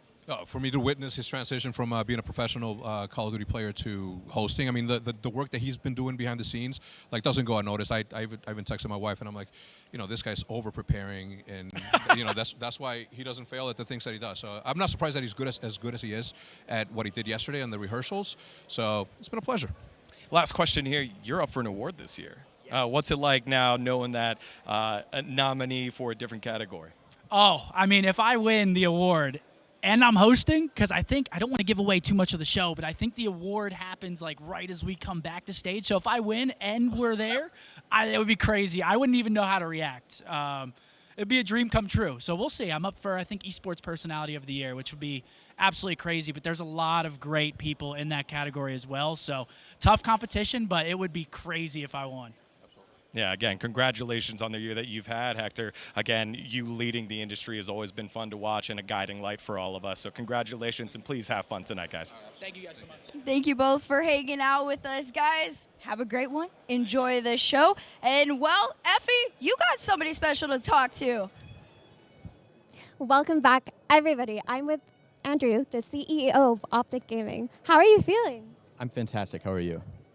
I'm wonderful, but I want to know what this experience has been like for you. It's been really incredible. We've been to some of the Esports Awards in the past, and from ESA in Dallas, Texas, which we actually operate, to Las Vegas last year. And to this, it's growing every year. So this would be your first time in Riyadh then? Yes, first time. How's that been like for you?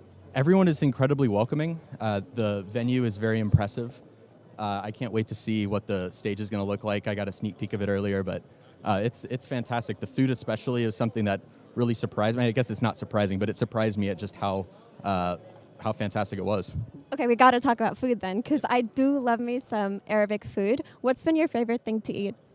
So at the grill upstairs, we had something called a kibasa, which is like it's rice and chicken. They told me it was a very traditional dish, and I'd never had anything that tasted like that, and it was great. Amazing. And it's been a very big year for esports. What's been your favorite moment? Selfishly, we won the Call of Duty World Championship just a couple of months ago in Dallas, Texas, and so that was definitely my favorite moment of this year. But we also came out and performed in the Call of Duty event here just a week ago. I think we placed 3rd and 4th, and so that was Wonderful. Wonderful. Thank you so much. Back to you, Steve. Thank you so much, Effie. Now, I got to introduce you to Mr. Bill Kenny. How are you doing, sir? And what are you doing here in the esports field? Don't leave me hanging there. Don't leave me hanging there. It's all right. It's all right. It's the suit. It's the suit. How you doing? Good, good. Thanks, Steve. Nice to meet you. It's been a pleasure. Well, look, first off, as a man of fashion, I would be remiss not to bring up what kind of suit are you wearing? Because I can feel the aura, and it's killing me right now. Always Armani. One more time? Armani. That's what I like to hear. And talk to me about being at the Esports Award. Like, what's your role here, and how are you involved in esports? Well, I came over here about a week ago and really been seeing the sights. I'm the manager for Scump and Hex, who's hosting the Esports Awards. We've been doing really well over here. It's been a great experience. Well, we just heard that they're up for awards this year. How does that make you feel, having some talent under you that is actually that good? They're really good, by the way. But how does that make you feel, especially in the space of esports, where I feel like we're just getting that recognition to actually talk about acknowledging some of the great talent that we have here? Still a very young industry, right? So we are super excited. I hope we come back with a win, take that trophy home back to the States. And it's something that we're looking forward to. Well, look, I really would like to ask you more questions, but I got to throw it to the main stage. Herc, Degon, take it away. Thank you very much, Steve. And one of the great things about the Esports Awards are the guests that come on in. And we have a living legend of chess right now joining us is Mr. Magnuson, right? Magnus Carlsen. How's it going? How are you feeling today? I'm feeling good. This is sort of a new thing for me. I'm a long-time chess player, but not a relative stranger to the gaming world. So I'm excited to see what's happening. And I mean, speaking of like not really being too into the gaming world, we talked to you a little bit about it before. What has it been like for you to see how integrated chess and how popular it's become in recent years? I think it's great to see that chess is becoming more of an esport. I'd love to see chess more in those settings as well, with live arenas, live audiences, and so on. So I think it's been a fun journey for the last few years, and we're hoping that being a part of this can be a next step. Magnus, when it comes to streaming and being put on a larger platform, a lot more eyes, does that change your preparation or maybe the pressure that's put on matches? I've been playing chess for a long time, so when I'm playing, I block everything out. Like, I can get nervous speaking in front of people or any of those things, or mingling with crowds and so on. But when I'm playing chess, I'm laser focused and I don't think about anything else.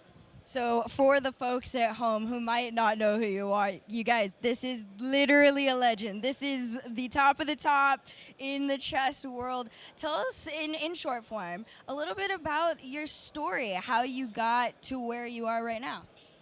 Well, I started playing chess when I was 8, wanted to beat my sister, and then eventually I beat everybody else. So that's my story. I feel like that's how like a lot of the top pros end up. It starts out with like my cousin or my sister was playing. I wanted to be better, and then I just ended up being better than everybody in the world because it just kept going. Yeah, it's been a fun journey. I'm extremely privileged to still be able to do my main hobby and passion for a living. So hopefully I'll have many more years to that. Magnus, you are giving away an award tonight. That's something that is a little different outside your normal hobbies and habits. So I kind of wanted to ask, have you had any tips and tricks about it, or is there something you're focusing on to help you with tonight? I'm trying to be, like, I think I can probably tend to be a bit robotic. I hate having lines, you know? So maybe I'll try and improvise a couple of lines. Make sure to read out the right winner, but improvise a couple of lines to make it a little bit more smooth and authentic. Well, if your award-giving game is as good as your chess, I'm sure you're going to be fine. Magnus Carlsen, everyone, thank you so much for your time tonight. All right, let's send it on over to Steve, standing by with a very special guest. Degon, Herc, thank you guys so much. Now, I know when we started the broadcast, we were over here by some lovely music. Sounded classical, but it's very video game oriented. I want to introduce you guys to the people playing said music. I'm going to start right here. What's your name, sir? My name is Rob Landis. Rob Landis, nice to meet you. And Marcus Veltri. yo, Marcus, first off, I would need to tell both of you guys, you already had me over about to shed a tear at the beginning of this bad boy.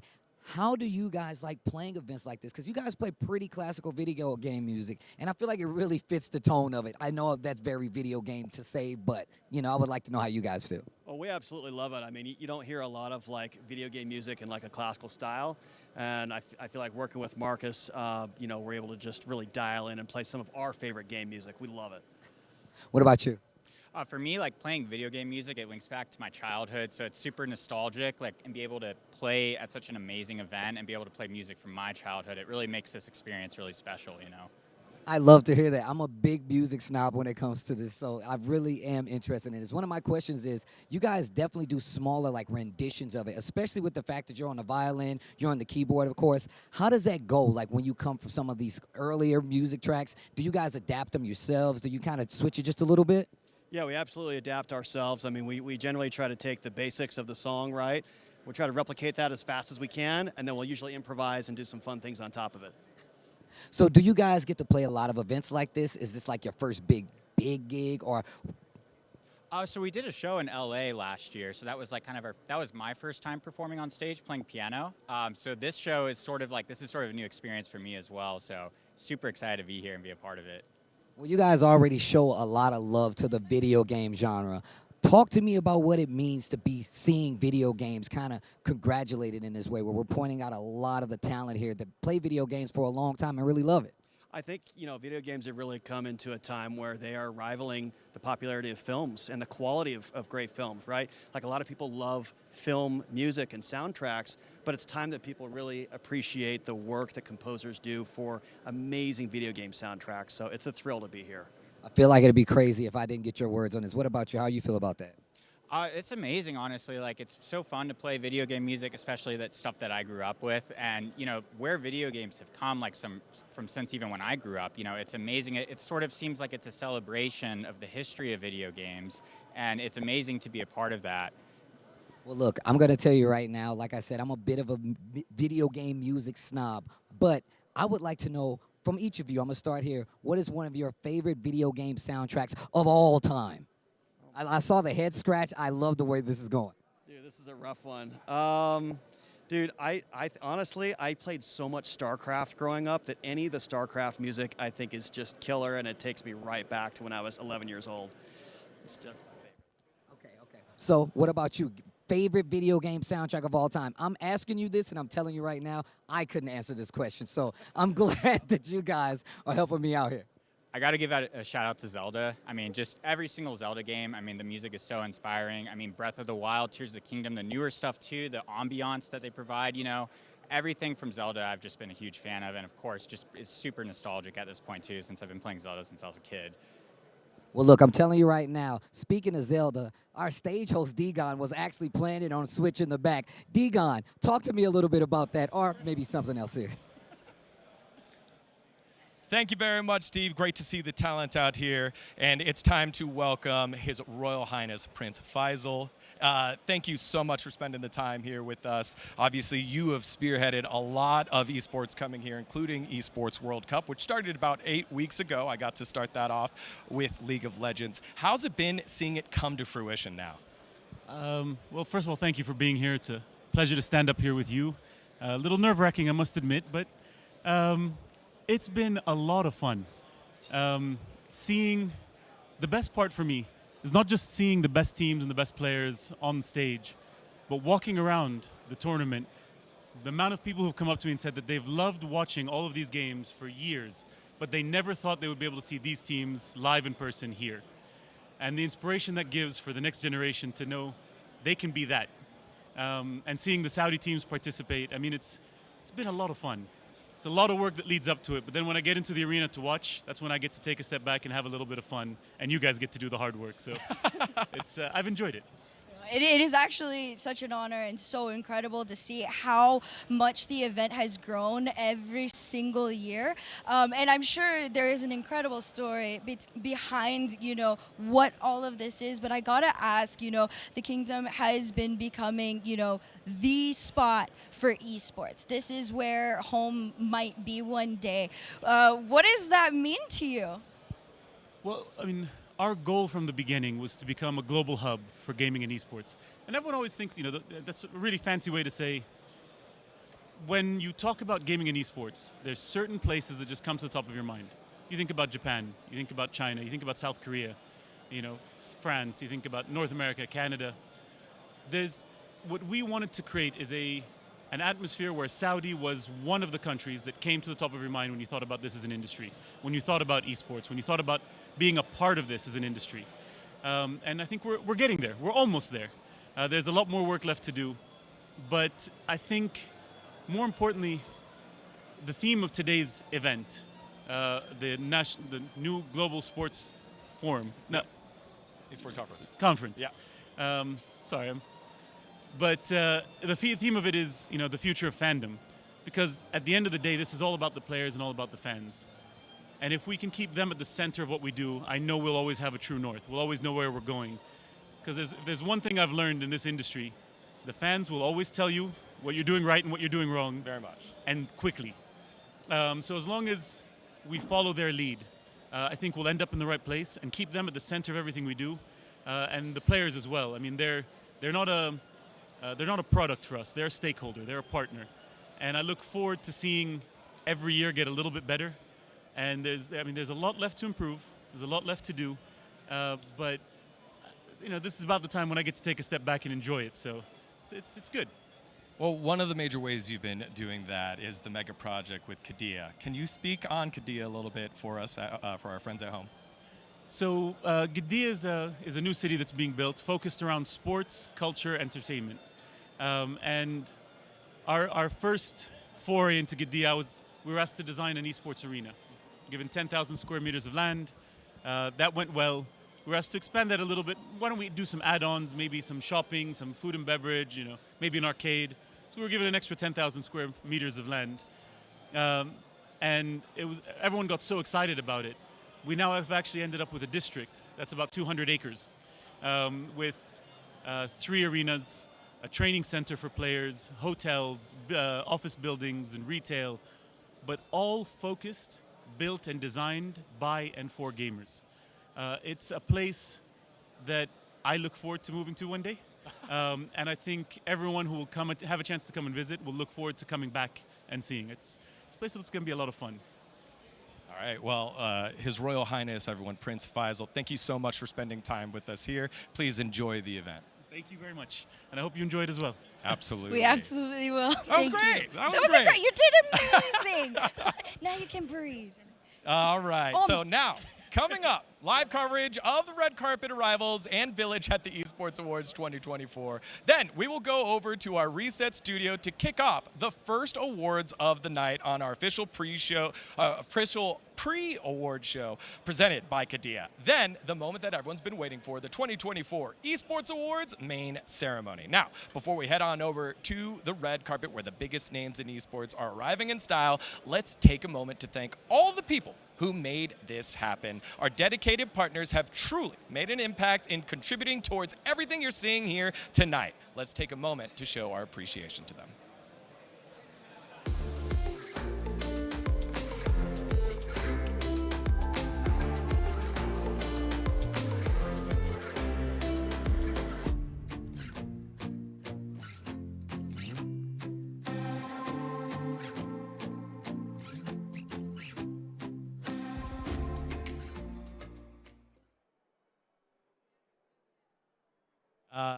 Again, thanks to all of our partners here as we have, oh, look at that. Effie standing by with someone. Effie, take it away.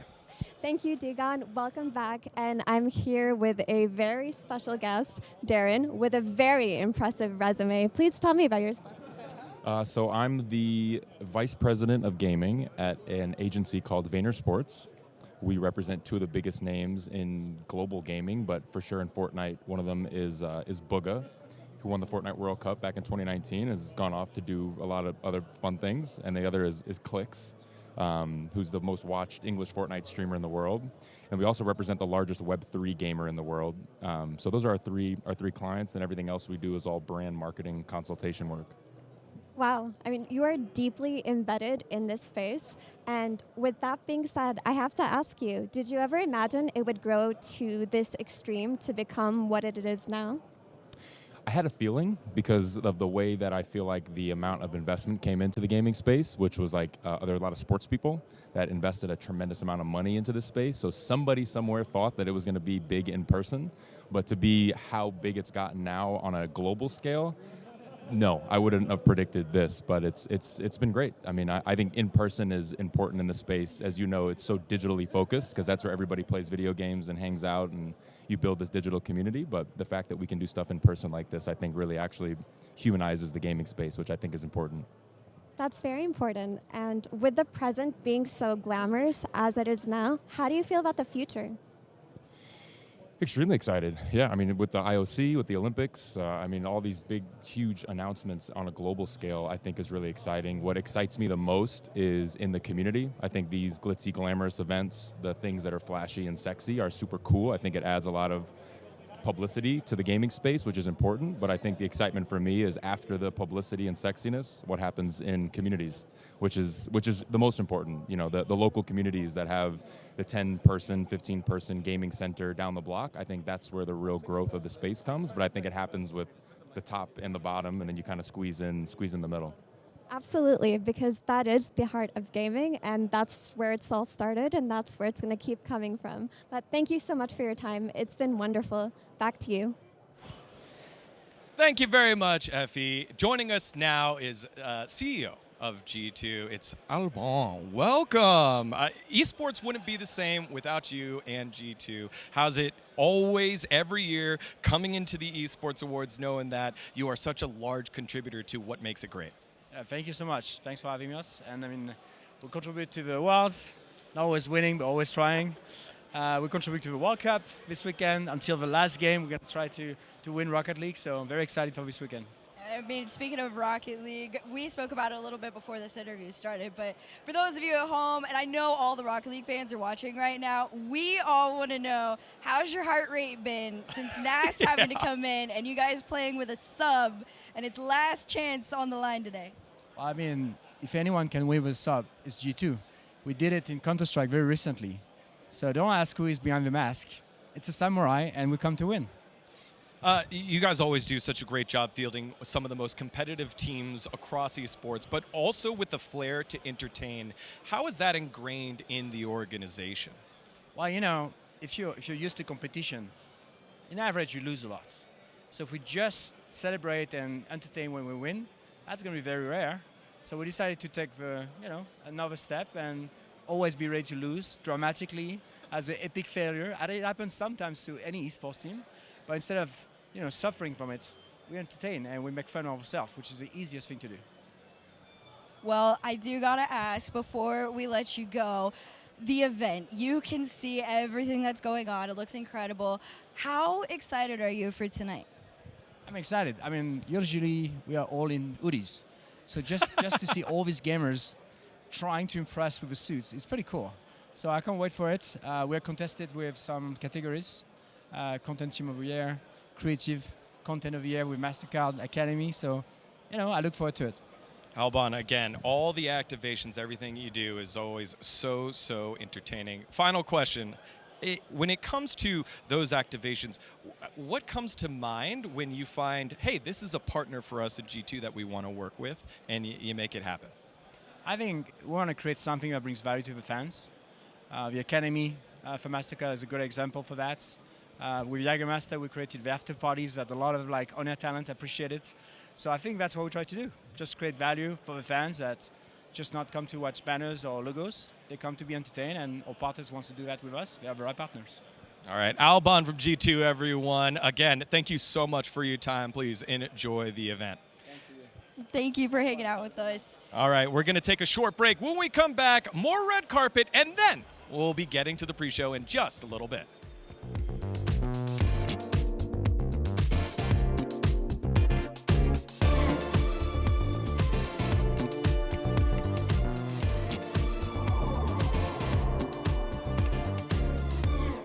The 2024 Esports Awards Riyadh Red Carpet coverage continues, followed by the most prestigious night in esports, the 2024 Esports Awards ceremony.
Hello, everyone. Welcome back to the Esports Awards 2024 Red Carpet, where the guests are filing in and getting ready for the main ceremony in just a little bit. But we have a couple of special guests joining us, a couple presenters here for the main ceremony. Why don't you go ahead and please introduce yourselves?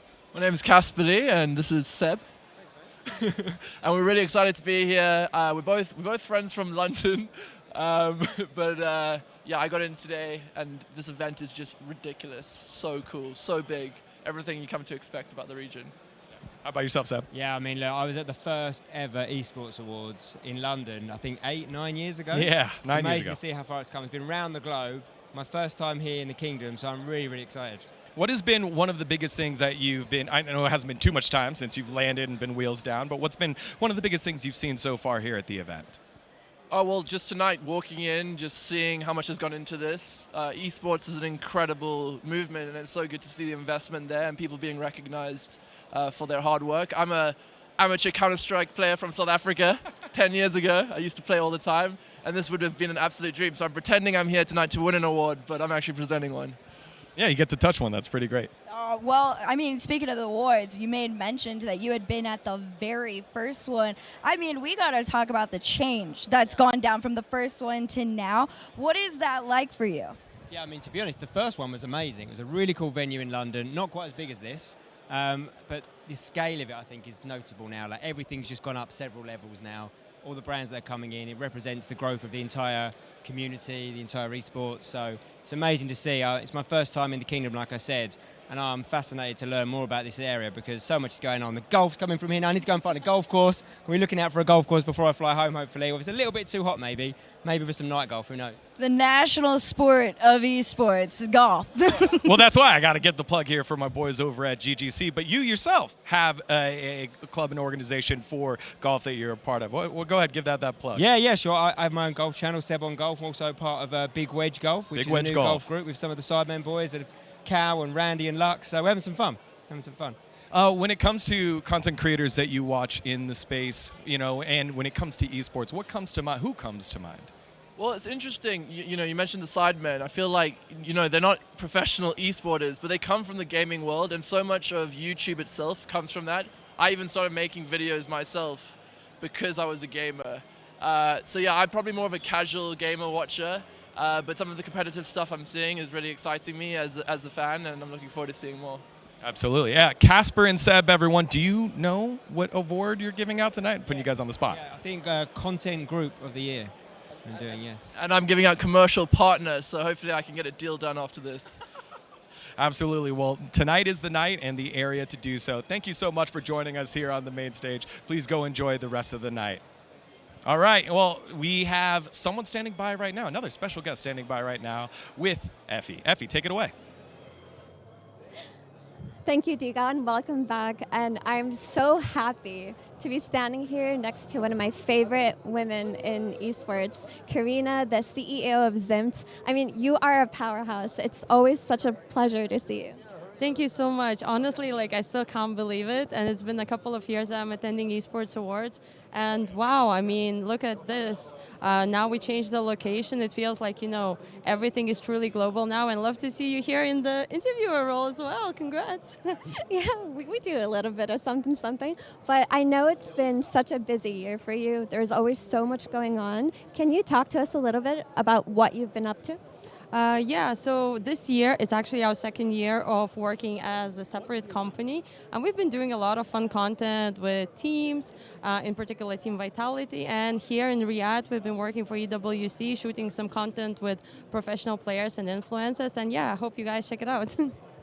How has that been, shooting content with professional players? Because I know it can be a little bit hard to get them out of their shells. How did it turn out?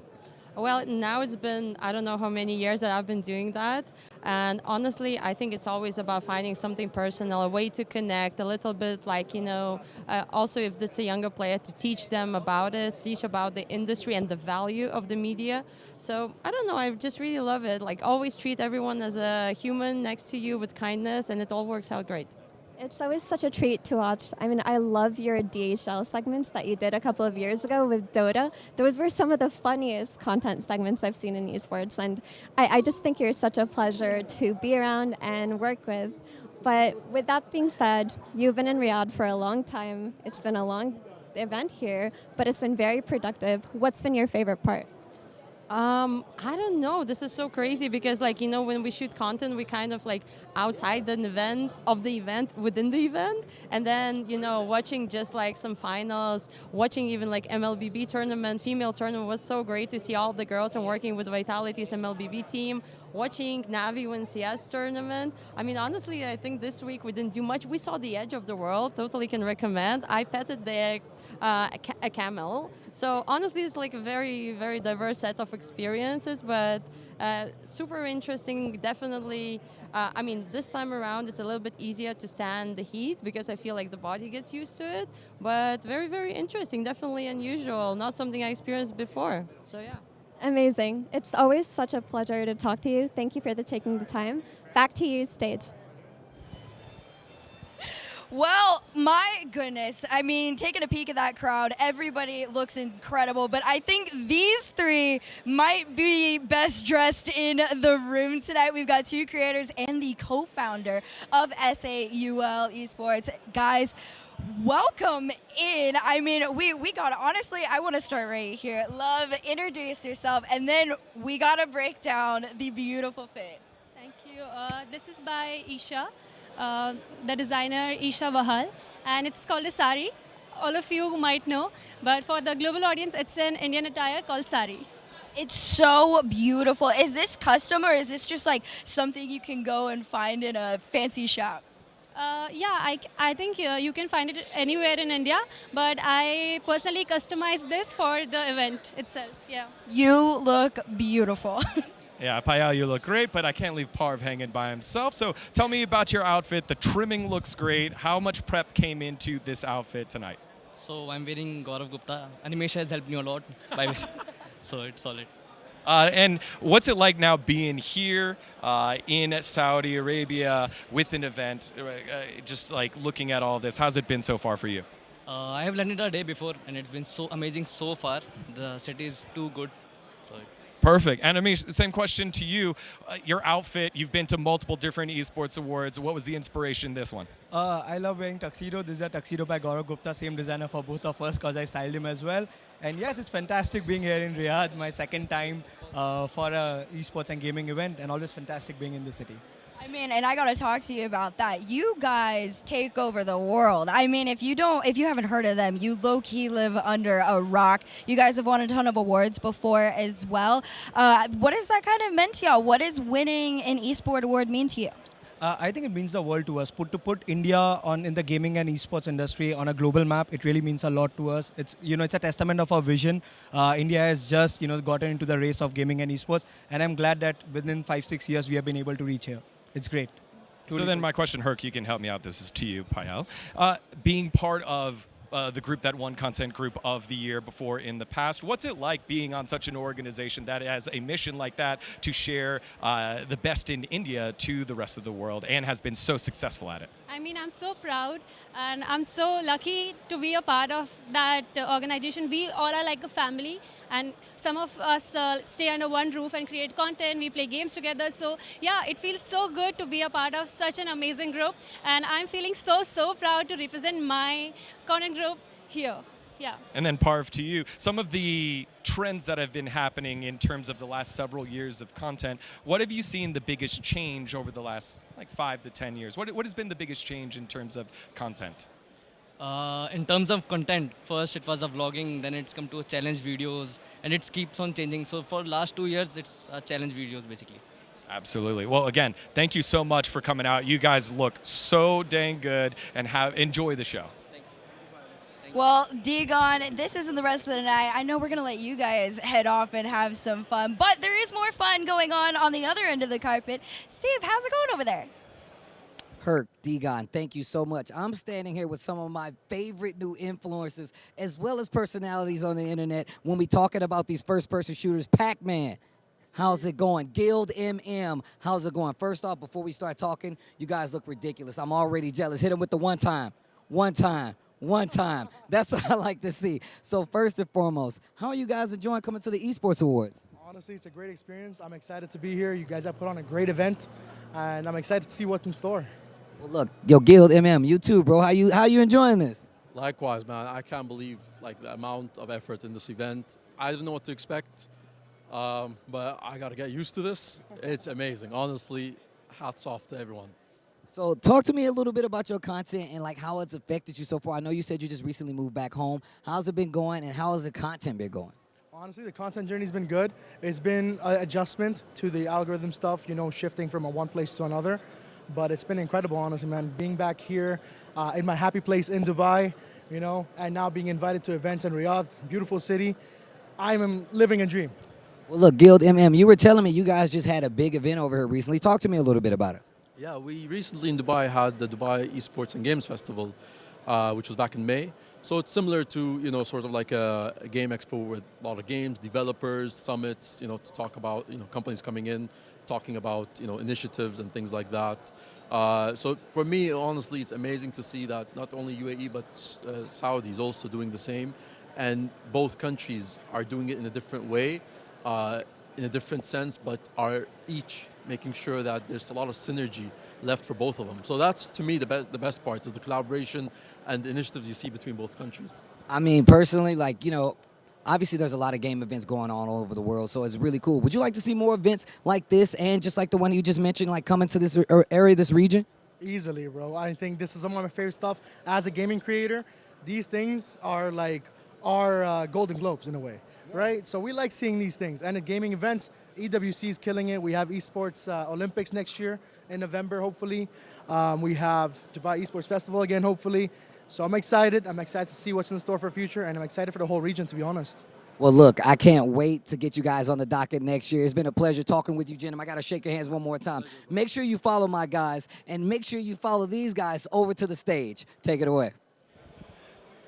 Thank you so much, Steve. Part of the great thing here at the Esports Awards red carpet is you don't know who's going to show up, but someone who is red through and through. I am freaking out inside right now. Joining us is Patrice Evra, French great, Manchester United great. Welcome, brother. How's it feel to be here in Riyadh and looking at this event so far? I mean, I'm really amazed. I feel really blessed and grateful to be here. It's the first time I participate to the Esports Award. I remember I was talking with the Grand Prince Faisal and 1 year ago, and he was telling me about the World Cup gonna happen every year in Riyadh. But he didn't tell me how big he is, because I play video game, but now I understand it. It's something huge and serious. I mean, you say you play a video game. What are the games that you play? What's top 3? I don't want to say it because I want to work with every video game. So no, All right. so I will tell you. Yeah, exactly. So I of course I play a lot of Call of Duty. When I was younger, of course, Mario Kart and whatever. And I remember with United, actually, Ferguson banned us to play video game before the game. Yes, because the video game, when we were playing all online, Stolcom, it was before like Call of Duty, the player were taking more serious playing in the bus than the actual game.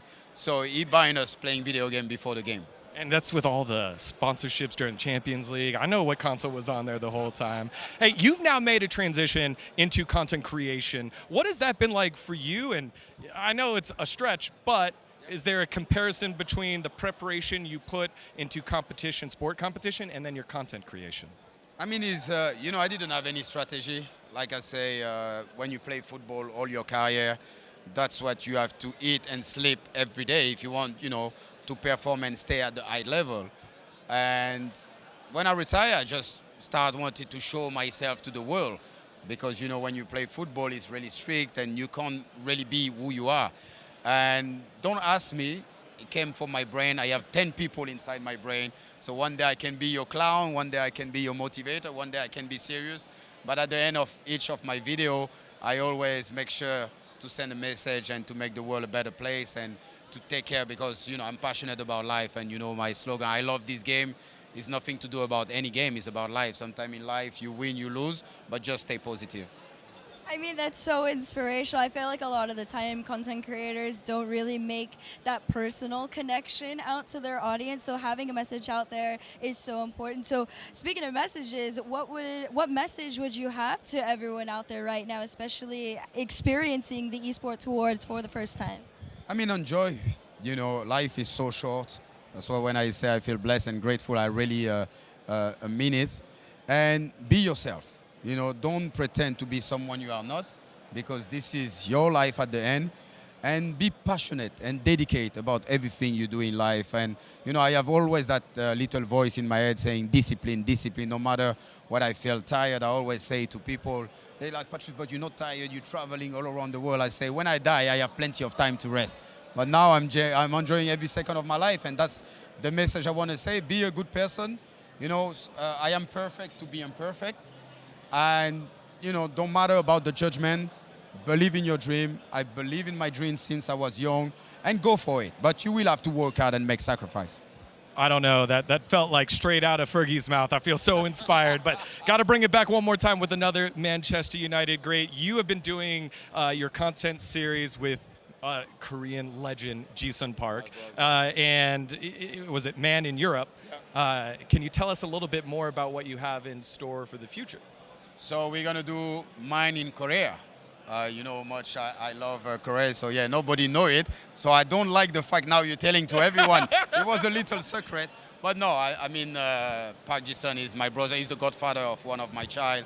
And we had such a strong connection. Actually, I was with him in London 3 weeks ago, and we're going to make it happen. So I'm so excited because every time I go in Korea, I feel home, like every part of the world. But yeah, Korea have a special place in my heart.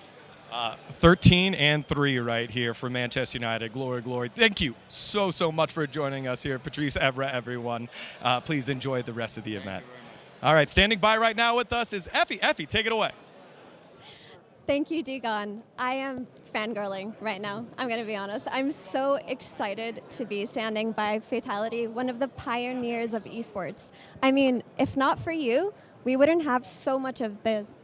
It's been a long journey, you know, just I remember starting as a kid just as a hobby, and I really thought you could make a living from playing video games. And so I wanted to prove it to my family and to especially my dad, and basically made a handshake deal with them. It's like, if I don't win any money at this tournament, I'm done. And so I won $4,000 that weekend playing video games, and then I started a career in the late 90s and then all the way through the 2000s. So I was the highest earning esports player in the world for over a decade. That is absolutely wild. I mean, outside of that being such a journey, you can look at all of this and know that you played a very pivotal part in it. How does that make you feel, and how do you want to input that energy to the next generation of pro gamers? Well, I think, obviously winning the championships and just showing the world that you could make a living playing video games was very hard. But then also I think it was just a combination of a lot of people that are very passionate about esports. And I think everyone played a part. The commentators, the leagues, the competition of players and so forth, the esports orgs, like everyone played a part in the early days of shaping to where it is today. And so seeing the future of like where it's going and seeing just the presentation here in Riyadh, I really feel like they're really taking the necessary steps to take it to that next level to be a real sport. And I've always said it's like esports is the sport of the 21st century. And so I've been pushing that since 2000. So I've been very excited and honored to be a pioneer in this space. And I look forward to continue to see it grow and be a part of it.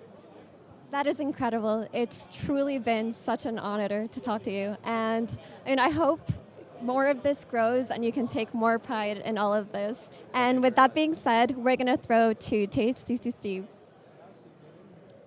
Thank you so much. I'm standing here with Feldy, looking sharp as ever, good sir. The director of esports for sets. Hit him with it one more time, bro. And he got the stripe down the pants leg. That's crazy. Don't look. I'm only in regular clothing. First off, I know you saw what happened at the Esports World Cup. You were just talking about it. Being the director for esports, your team did pretty good over there at the Esports World Cup. Repping the set, yeah, X-Set. The only game title we competed in. We won. We went undefeated through 10 maps, beating the #1 seed to become the #1 seed, and ended up taking home the global championship for Fortnite for the Esports World Cup. So it's pretty exciting. It's the first world championship for X-Set, hopefully the first of many. We're going to be signing a professional female team very soon. They're #1 ranked, so I'm very excited about that for the upcoming female LAN in October. So a lot of big things happening at X-Set revolving around Fortnite. You guys have been having a lot of success, and I'm happy to hear it. And also, talk to me a little bit about Clicks. I know you said he was co-streaming what happened when you guys had that big dub here at EWC. How was that for you guys?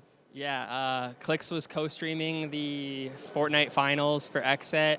I think he cried and shed an actual tear because he's never personally won a major tournament. I know it's on his hit list, but seeing the team that he and I helped put together and being an equity owner in XSET and seeing that all happen live on stream for him in front of 30,000 of his community and his fans, riding for him in XSET was super amazing. And then the FNCS Global Championship is coming up in September, and there's going to be four XSET players in that. So Clix, Ritual, Muzz, and Trashy. So we got 4 chances out of the 50 teams to take home that championship. So that one's I think $2 or $3 million. Wow. So if we can win that and we won this, I would say that XSET is Team of the Year in Fortnite. That's without a doubt. Look, man, shout out to my boy Blake PS. He was really pumping you guys up, man. He was really pumping you guys up. I think Clix and Blake have a little bit of beef, but when it comes to Fortnite and respect for each other, it's there. They respect each other. Well, first off, let me say congrats, man, and continued XSET success, man. Rep the X, man. Rep the X. I am going to throw it to the stage. Feldy, it's been a pleasure. Take it away, Degon. Thank you very much, Steve. And yes, rep the set. Congratulations on the Esports World Cup win for XSET. And, speaking of winning, tonight is winning because it's just been so beautiful. How many people have been out, all the interviews that we've had. How's it been for you here, Herc, so far? Oh my gosh, it's been incredible. I've seen so many of my friends from throughout the years. I see Panda over there. I've got, some friends over on this side as well. And it's always fun just to be able to have some time to get back to each other and catch up. And the fact that this year it's tied in with the Esports World Cup, we're all competing in our different events at the same time right now. So I don't know. It's a little different. Yeah, but to a greater extent because we've always had the awards celebrating the competitiveness, but now to cap it off at one of the biggest global events in the world has been just an even larger boon here. When it comes to celebrities that we've interviewed so far, who's been your favorite interview? Okay, I can't not say the Prince. It was actually, we had a little moment before when we had met where he remembered me from last year in Rocket League, and I let him know. I was like, that event actually kicked off everything that happened to me this past year. So I got to personally thank him and say, thank you for the career kickoff, and he was very excited for me, and yeah, that was just a really special moment. But I know you were still about somebody we just met. Y'all, he was shaking. Was I? I don't think so. Yeah, he's cool and collected now. You were totally not sweating and fangirling. Patrice Evra. Again, I played soccer in the Philippines. I watched all of Manchester United. Every time we see a jersey, one of our player handlers, Yoel, has a jersey as well. Anytime you see anything Manchester United, always amazing. And to see him and his energy after watching his content and his transition after being a player now into becoming such a successful content creator, going around Europe, seeing other players, seeing other pros, imparting that wisdom. What more do you want after that pep talk, Herc? I just feel ready to go for the rest of the night. I'm so ready to go. I am having a blast. I feel like the energy is very, very high. So many more people have arrived since the time we started, you guys. There's so many incredible celebrities and esports legends to be speaking to. But before we all get to, meet some new friends here, we are going to take a quick break. So guys, don't go anywhere. Thank you so much for hanging out with us, and we'll see you right after this.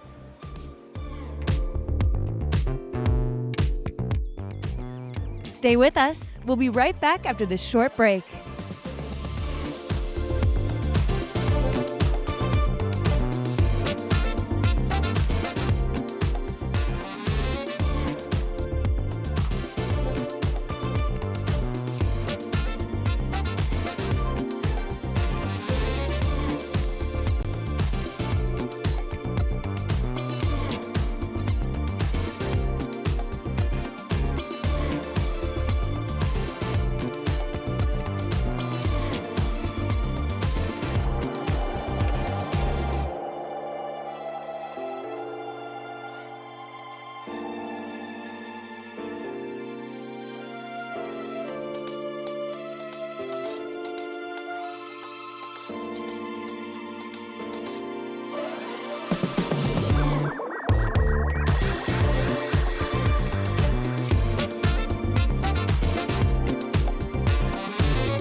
everyone, and welcome back to the Esports Awards 2024 red carpet, as we've had the room completely fill on up and have had guests joining us. And it would be wrong of us to not bring one of our own on. And Panda joining us, Content Creator of the Year nominee over at the Mobies, has helped present over at the Esports Awards. Welcome here to Riyadh. How are you feeling, brother? I'm feeling so good. I'm so amazing to see what will be happening here.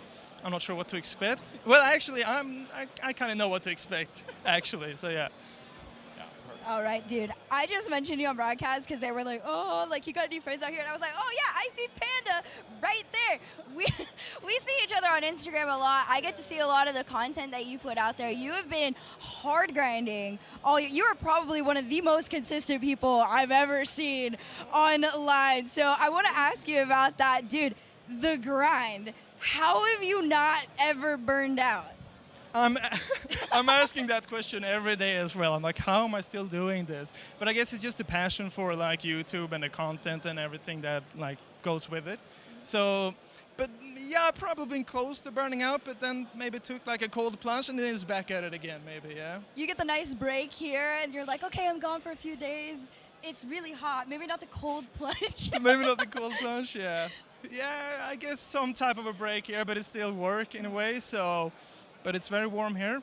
Maybe a bit too warm, I would say, for my taste, but yeah. What are some of the changes in content that you've seen over the last year? Because it's obviously being nominated over at the Mobies, and it's a constant evolution when it comes to content, both for what the audience likes and what you like. So how have you seen it change? I feel like everyone's just doing like shorts these days, TikToks and Reels, and that is what I think is changing the most. People are going from long form and now to doing like short form. But also the guys that are doing long form, they're doing it a lot longer. So like back in the days, you could see people uploading videos being like at max 8 minutes. Now when people are uploading long form, it's like half an hour. So I'm like surprised how like the industry is completely changing in that direction, and like it's becoming longer, but it's also becoming shorter in the same time. So I'm like, what's happening? And if you want to like do YouTube, or you got to do both. You got to do the short form, you got to do the long form. So it's kind of hard to keep up with both, especially if you have multiple channels. But yeah, that's what I'm seeing. And that literally all just goes back to you are probably one of the most consistent people I've ever met. You're literally everywhere, dude. And speaking of everywhere, the last time we saw you was at the Mobies. And now you're back here at the Esports Awards in Riyadh. It's a different venue. It's a different vibe overall. What is like the biggest change that you find exciting in comparison to the old Esports Awards?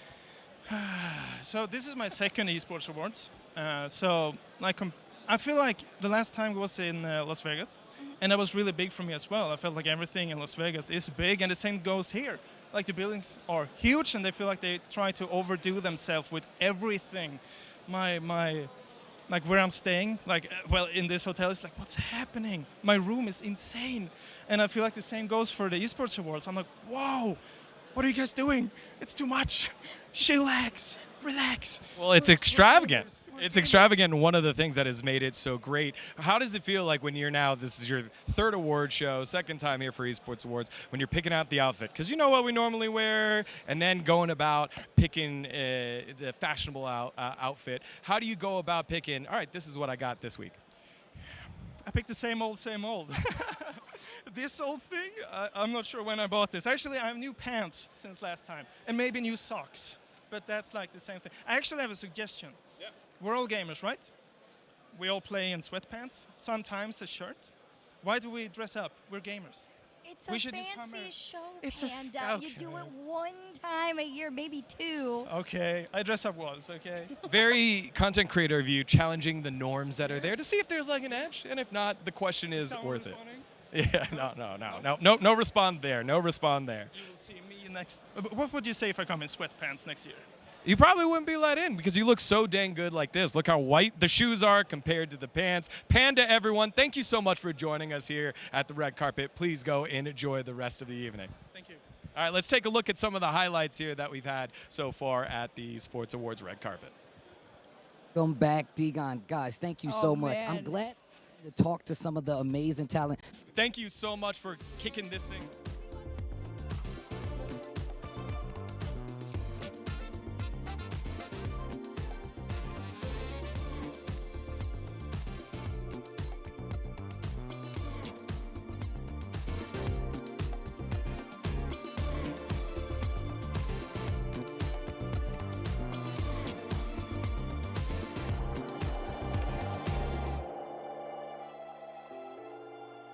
far at the Esports Awards red carpet. Many people coming on in from business types there. I think I see someone from Riot over there. That was just some Valorant and League of Legends.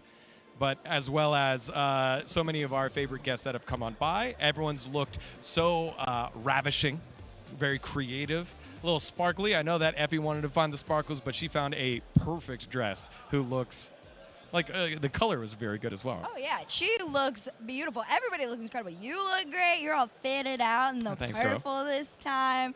I don't know, man. I'm not gonna lie, guys. My feeties hurt, but I'm pushing through because this is like what? This is peak, so I have to peak. Yep. You're doing great. Well, speaking of peaking, one of the things that we've had so far here during this last 8 weeks is the Esports World Cup. How's it been seeing Rocket League at the highest stage here with the heights and the fandom here, given the fact that you have some dominant Saudi teams? Oh my gosh, Rocket League, it's its own world right now. We are actually having one of the most intense brackets going on. A lot of the times when the MENA teams go out there, they have in recent years truly become the fan favorites. I mean, you've got Falcons, you've got Twisted Minds, everybody loves them, but to experience that here in person, to see their home crowd freak out. I got to sit in the crowd for one of their matches yesterday, and it was jarring. It's a tiny stadium. It's huge, but it's a tiny stadium. Intimate is the better word. They're louder than any LAN I've ever been to. It is an incredible experience to see. I know the players are really excited that we got to have another LAN here before Worlds goes down.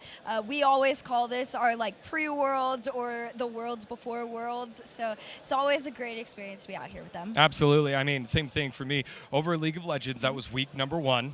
Big start. Yeah, you were here a long time ago. The fandom that was here, because there was no Saudi organization in our tournament. However, the fandom that came out for the multiple different teams from Korea, from China, G2, all of that stuff has been huge, huge, huge. So great to see, and hopefully more Esports World Cups to come. Speaking of what's to come, we're going to take a short break, but when we come back, more guests, more celebration as we head closer and closer to the main ceremony.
Welcome back, you guys, to the Esports Awards red carpet. We are just 10 short minutes away from our main ceremony. And guys, it has been a blast being up here with the two of you. I gotta throw this one over to you, Steve. How was it getting to work a red carpet for the first time? Listen, I've actually been wanting to do this for a long time, and what better way to introduce myself to it than the Esports Awards? I've been playing video games my whole life. I love seeing this stage be on display for gamers. Yeah, Steve, you're such a natural because you get in there, you talk to people with such a great familiarity because they are familiar to so many of our fans at home, the millions at home watching. You do it such great justice, Steve. Congratulations, man.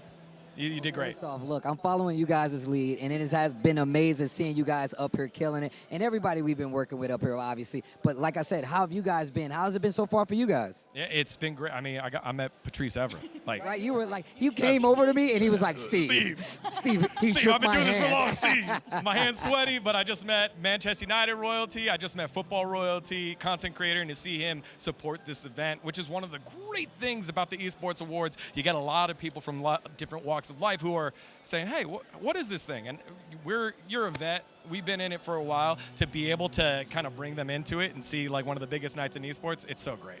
I love it. Tonight's like incredible. This is probably always one of my favorite events of the year, and I don't know, man. And just to see it grow, every year I get to make a new friend. This is true. This is true. It was very nice to see you do what you do. What about you? How have you been enjoying it up here? And you look ridiculous, by the way. I told her this in the back, and I'm telling her now because the world needs to know you look ridiculous. Oh, thanks, guys. Oh my gosh, everybody's been hyping up this fit. It means a lot. It makes me blush. No, but no, this night's been incredible. I mean, you got to freak out about your person. I'm gonna say this a million times over, guys. The Prince Faisal knew who I was. He knew me by name. He literally remembered me from last year. Yeah, he complimented you on the growth so far. It's pretty cool. That's really cool. Like he recognized me and knew, and to have the opportunity to thank someone who has done so much for my little career in this huge, tremendous industry is insane.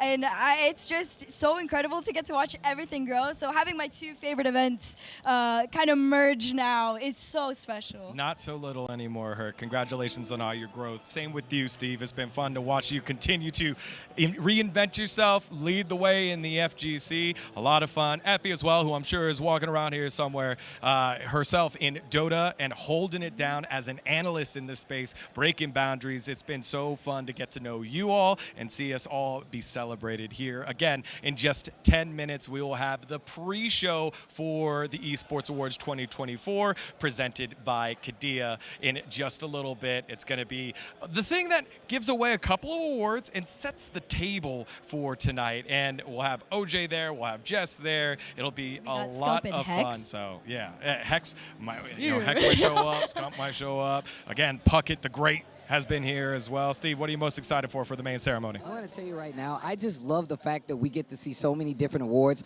go to even just not only the organizations, but some of the people that have really been putting on a lot just for the community overall. Not just my specific community, but just video games overall. I mean, this space is made for that. And there's so many people that love the field that come out here and kind of represent it, and as well as just build it even more. So like you said before, people paying attention to our brands, paying attention to what we do, the kind of content we put out there, and all those people as well. I met Pac-Man for the first time. I'm not even good at first-person shooters, but the fact that he was here and we sat, talked, and had a nice time talking about it. I mean, Guild MM as well. I got to talk to Fatality. We're old Missouri boys. Oh, yeah. So it's literally been one of these things where I got to see people not only in the space that I admire on the working side, but people that I'm just genuinely a fan of and become new fans of. So I can tell you right now, this and being in this space and being here up on the stage with you guys has been amazing. All right, well, thank you so much, Steve, Herc, Effie, everyone here on the production team for making it happen at the red carpet for the Esports Awards 2024 here in Riyadh. 10 minutes on the clock after this short break, the pre-show and then the main show. We'll see you in a little bit.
Welcome officially, everyone, to this, the Esports Awards pre-show presented by Qiddiya. And this is our reset studio for tonight's ceremony. Who am I? I'm OJ Borge, and I'm not just excited with my fellow. I'm going to call you friends. I'm going to call you friends right now. People I've known, like, I think I've known you in the flesh for 48 hours, but spiritually, my entire life.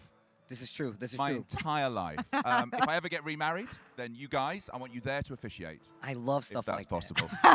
Thank you so much, Tasty Steve. It was great to be out there with you on the red carpet. First off, like I said before, I remember we actually met, like you said, 48 hours? And it's literally, I felt like I've known this guy my entire life. We've already had an interview. I felt like I know you even better off of that. And even just sharing, like, talking about what we do for a living, talking about esports, and just knowing your journey just a little bit, man, it's been a pleasure. And I feel like that goes hand in hand in what we're doing here. Yeah, we talked about spoon theory as well, didn't we, when we first met? Actual spoon theory. And just go, oh my God, I've been watching you for years, now we're working together. Yes, it's finally good to have you boys with me. I can say that I have watched you, Steve, from afar. We've been working EWC a little bit, and it's been an absolute pleasure to be around Steve. And OJ, this is our first time together, and I tell you what, you've made it an absolute pleasure to be around. So far.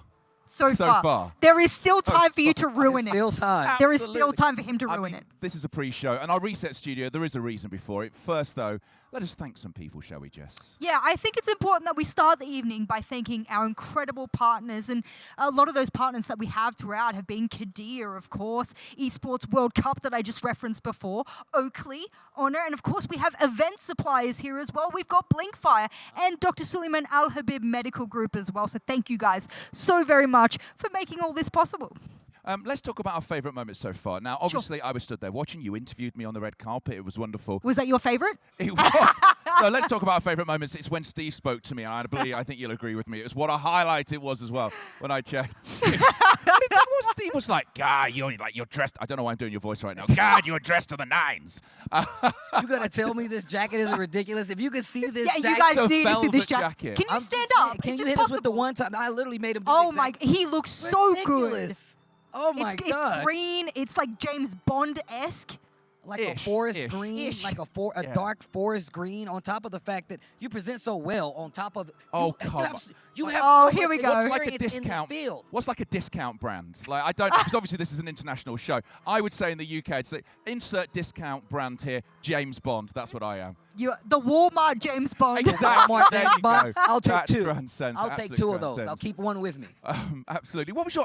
Listen, I've just spoken about myself. What was your favorite moment? You were there. I'm gonna tell you right now. Once again, this is my first time being on a red carpet doing something like this, but I got to see a lot of close friends, and I saw my friend Lance Mudd, who actually works for IESF, and we've been traveling around the world working multiple esports events. And the fact that I was all this close to interviewing him before we had to come here, and that was really nice to me because I like to see my friends in their highest form doing things in their field, especially something that kind of grows our field, especially our profession, and it really kind of like resonated with me, as well as just meeting Pac-Man. He does Call of Duty first-person shooters, and I am terrible at first-person shooters. I'm telling you right now, there's compilations out there, but I had an amazing time meeting him just as well. You want something from me, OJ? You want to hear about my night? Your favorite moment so far? My favorite moment so far was probably when, His Royal Highness spoke about players. Yeah, and this is serious. I do want to highlight this as being really, it sort of clicked with me. He said, they're not products of esports, they're stakeholders. And it sort of just clicked with me all of a sudden. I went, actually, you're right. If we're going to have a future in esports, we need to start treating all of us as stakeholders in this. I've always felt that way. I've never really been sure how to, speak about it and, get that out there. But I think that's a really good way to kick off tonight because that's really what I want everyone to feel as they leave these awards. Well, as well, I mean, we're all fans. We're all fans of gaming. We're all fans of esports. And it's one thing, and I've been at the Esports World Cup on and off over the 8 weeks. I've been out here doing many things. I was here at the start. I was here for Counter-Strike, which was amazing. And one thing that's become apparent for me is we all come from different backgrounds. Where you grew up, where I grew up, where Prince Faisal grew up. We all come from different backgrounds. There is an intersection that we all understand gaming. So our references, how we go about life, the things that we do, all revolve around gaming. So there is this real cross-section where gaming brings us together, hence why we're here for the Esports Awards. Now, as we celebrate the best in esports tonight, it is important to recognise the visionaries who are helping shape the future of the industry, not just through their support of events like this, but through their bold ideas and transformative projects. And of course, we are thrilled to have Qiddiya as partners for this year's Esports Awards. Situated in the heart of Saudi Arabia, Qiddiya is the world's most passionate ambassador of play, a place where innovation meets imagination, where gaming culture and entertainment are not just pastimes, but the very fabric of our community. And this partnership is rooted in a shared vision to elevate gaming and esports to new heights, to create a world where gaming is not just a passion, but a lifestyle. Qiddiya's commitment to building state-of-the-art facilities, hosting world-class events, and fostering a vibrant community in the gaming and esports district aligns perfectly with what the Esports Awards stand for. That is recognizing excellence and pushing those boundaries of what is possible in the world of competitive gaming. And of course, as Qiddiya continues to take shape, it's partnerships like this that bring us one step closer to realizing the dreams of gamers everywhere. We're excited to walk this journey with them, and we cannot wait to see the incredible experiences they will bring to life for the global gaming community.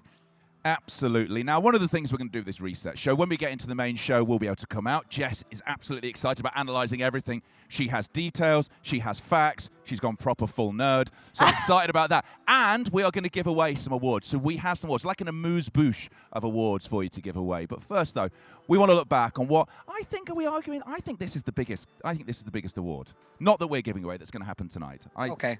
You have argued this. He has argued this in the back room. This is the biggest award. The personality there, I absolutely think it is. Now, as we look back into key moments from this past year, let's see who's been nominated for personality of the year. And I think when we talk about the people who are in there, I think it is going to be really interesting because all of us know people who have been nominated this year and have won in the past, because you've got an award. I do have an award. Winner and right and there. I'm putting production on the spot. If they could bring a trophy down at some point so I could show people how damn big the trophy was, because when I received mine, it's bigger than me, I'm not going to lie. So Where'd you keep it? I actually keep it in the background of my stream. Wow. You got to rub it in. I like that. Let the people know. Proud of it. I'm very proud of it, and we all work hard in esports, so yeah, I'm very proud of it, and I keep it in the background. Yeah. Steve, have you got awards? No. Have you got any awards at all? No. Me neither. Listen, I'm with you. I feel you. Come on. I'm empty-handed when it comes to the awards, but when she told me, she was like, I want an award, and it really does seem like something that I feel like it's the natural step, especially when you put in so much work, especially when you dedicate yourself to it, whether it be just on that entertainment side, whether it be on our side where it comes to the production. I think these things are all important, so I'm glad that I'm sitting up here with someone who has won an award. You know what I'm saying? A little jealous. You know? If you win awards, be proud of it. Now, listen, Madonna always says I'm a terrible name dropper, so I'm going to name drop right now. Okay, and that is, I interviewed Nile Rodgers, of course. He of Chic fame, you know, absolute when it comes to people who are in the music industry. I interviewed him, and it was during COVID. It was remotely, and his background to his Zoom shop was every single gold disc he'd ever won on the background. So I think go for it. If you've got awards, stick it in the background of your shop, and I hope everybody who wins an award tonight here at the Esports Awards does exactly that. Now, the backbone of every great desk is, of course, an analyst. A professional breaks down the numbers, the stats, and they contextualize what happens in the game. And we are here to celebrate some of the best who do that. So, with that in mind, we're about to give an award. Here are your nominees.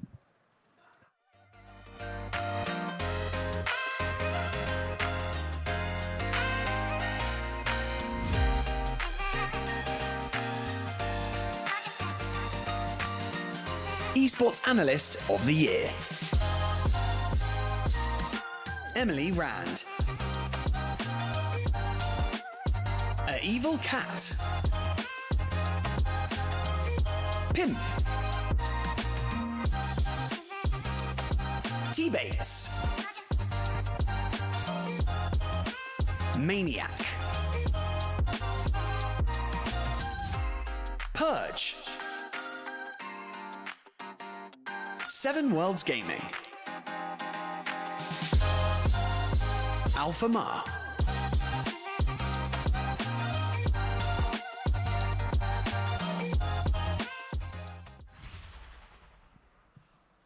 And this is very exciting because they're just about to tell me on my ear right now who's won. And I can tell you the winner is It's Pimp! Yes, Jacob! And look who's here. Hey, Degon. Where did you go, Degon? Where have you gone? Well, Degon's back now, so it's back on as we are just sprinting through everything here. It's been such a wonderful night. And unfortunately, Pimp could not join us tonight, so we have a message from him and said, take it away, Pimp.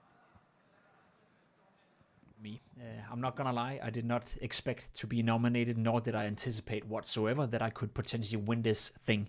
I think I've been nominated 3 or 4 times before. I've never been anywhere near close winning, and just in itself, to be honest, to be nominated among these great colleagues and among, superstars in different game titles and different workspaces, so to speak, within the esports world have been an honor to me.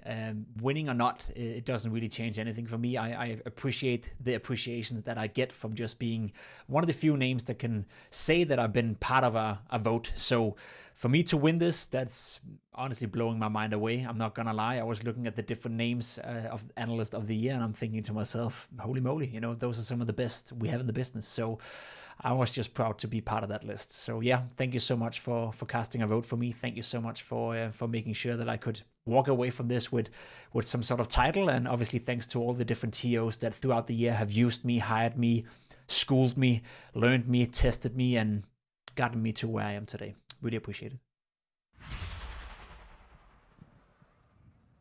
I'm super happy for him. I mean, it's completely unfair in some ways because the man, not only is he good at his job, he's a great analyst, isn't he? Yes.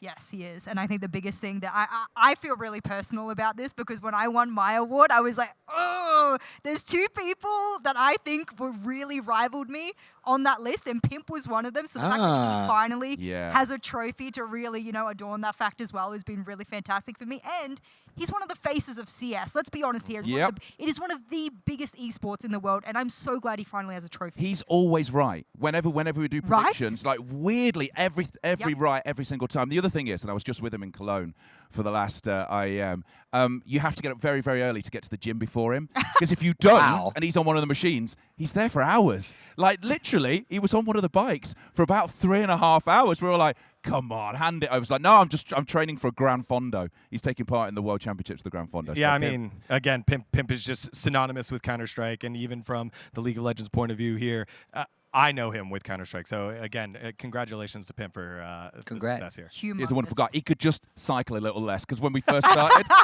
I vaguely could get close to him. Now it's not even any point. No point at all. Congrats, but get off the bike. Congrats, but just be a little less fit.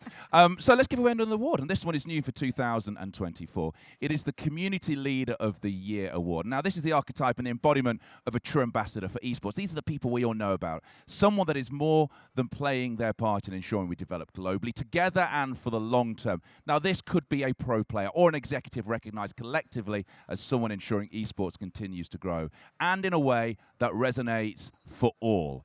So, as a category, Steve, and I think the fighting game community is very much about this, isn't it? Because it's very grassroots. It's about building it up between yourselves. So this one, I would guess, for the fighting game community is absolutely perfect as an award. No, I completely agree, especially considering there's a lot of times when you look at the fighting game community where it really kind of just stood there by itself. There was really not much support from a lot of those communities. So you look at those communities, those TOs, those organizers, those people that put those events together online, and you kind of depend on those people. And you can spread that across all games. It is very strong in the fighting game community, but you could spread that across all games because there's a lot of events out there that are put together by small organizers, small TOs, and just even events for people to go to that you really should acknowledge. And that's why I'm really happy to be here for this award and just to see who wins it. Yeah, absolutely. Again, so much of esports starts grassroots and then becomes esports. A lot of the times without the people that do the hard work, even if something comes esports ready, sometimes we hear that and it doesn't necessarily hear what the people say and have the community behind it. It never really takes off. So having an award like this to congratulate, acknowledge a lot of people who have done the hard work is fantastic. And I think it's not just done as well. I think it's continued to do. And I think that's something that I really hope that we carry forward. Whoever wins this, I hope that for them it's just another notch on the shoulder to say, hey, yeah, I've done this, but I will continue to do the things that I've been doing for the community because that's what it's all about. What a good point. Like, I completely agree. I completely agree. Talk to him, Jess. Keep doing what you're doing. Because that's the whole point. I mean, That the is the reason point. the reason we have awards, the reason that we have these is, yes, we have this glittery night where we all put clothes on and very hot jackets, and I will keep sweating in this chair, believe me. But it's because we want to show the hard work that people put in, because you don't win awards without hard work. Correct. Oh, that's bars. I like that. Especially when we have like content creators like this. So let's take a listen to it. And yes, I have it in my ear. Congratulations, again, to Cadril for winning the Community Leader of the Year. Again, from That's League of not Legends. surprising. The fact that he co-streams every single event and tries to put light on the positive things, the communities, the fandom, and guide everyone correctly here in League of Legends has been amazing. Congratulations, Cadril. What is the grassroots of League of Legends like? You know, a lot of it is ushering in a new group of fans that have seen and heard of Faker. They've seen some of the best teams from around the world. Maybe they followed along when Worlds was in their city or their region. And then it's like, well, there's 12 more years that you got to catch up with in terms of League of Legends esports. Content creators and community leaders like Cadril, who have such a big following, the Pedro Peeps, shout out to them. And the way that they bring people on in has kind of revolutionized this second wave, this second or third generation of League of Legends fandom. We're at the third generation of League of Legends fans. That's crazy. I mean, third generation? It might be like third or fourth, but yeah. Wow, There's stop it. multiple different waves of fans have come on in. League of Legends leading the way there. You know what I love? I love the fact that he himself, I'm going to use the word rivaling. I think that's the appropriate word. He rivals the main broadcast. He comes in and he offers quite a grassroots sort of introduction to what League can be. I'm going to be honest with you right now. It is the most difficult esport for me to watch. I am not MOBA inclined. I've never learned that way. I grew up on FPS. Yep. I played FPS competitively. I don't know much about it, but if I watch his stream, he helps me understand, and he never isolates me from watching that game and learning. So for me, I think that is what embodies that real leader. I mean, I am MOBA curious, and I need people like him all the time to help me into. Because the problem is, if you don't know the game, with fighting games, with Counter-Strike, with other games like that, there is a way of watching them if you don't know the game and understand it. When it comes to League of Legends, you need people like him, because it's just not an easy esport or game to understand. Which is why these community leaders who bring these new fans in, and when we sit here in a year's time, we're on the 9th generation of the fan. It'll be wild. So fabulous. I'm glad we've given that one away. Now, while we are recognising someone who played their part in developing esports, let's take a moment to also recognise our partners who made these awards like this possible.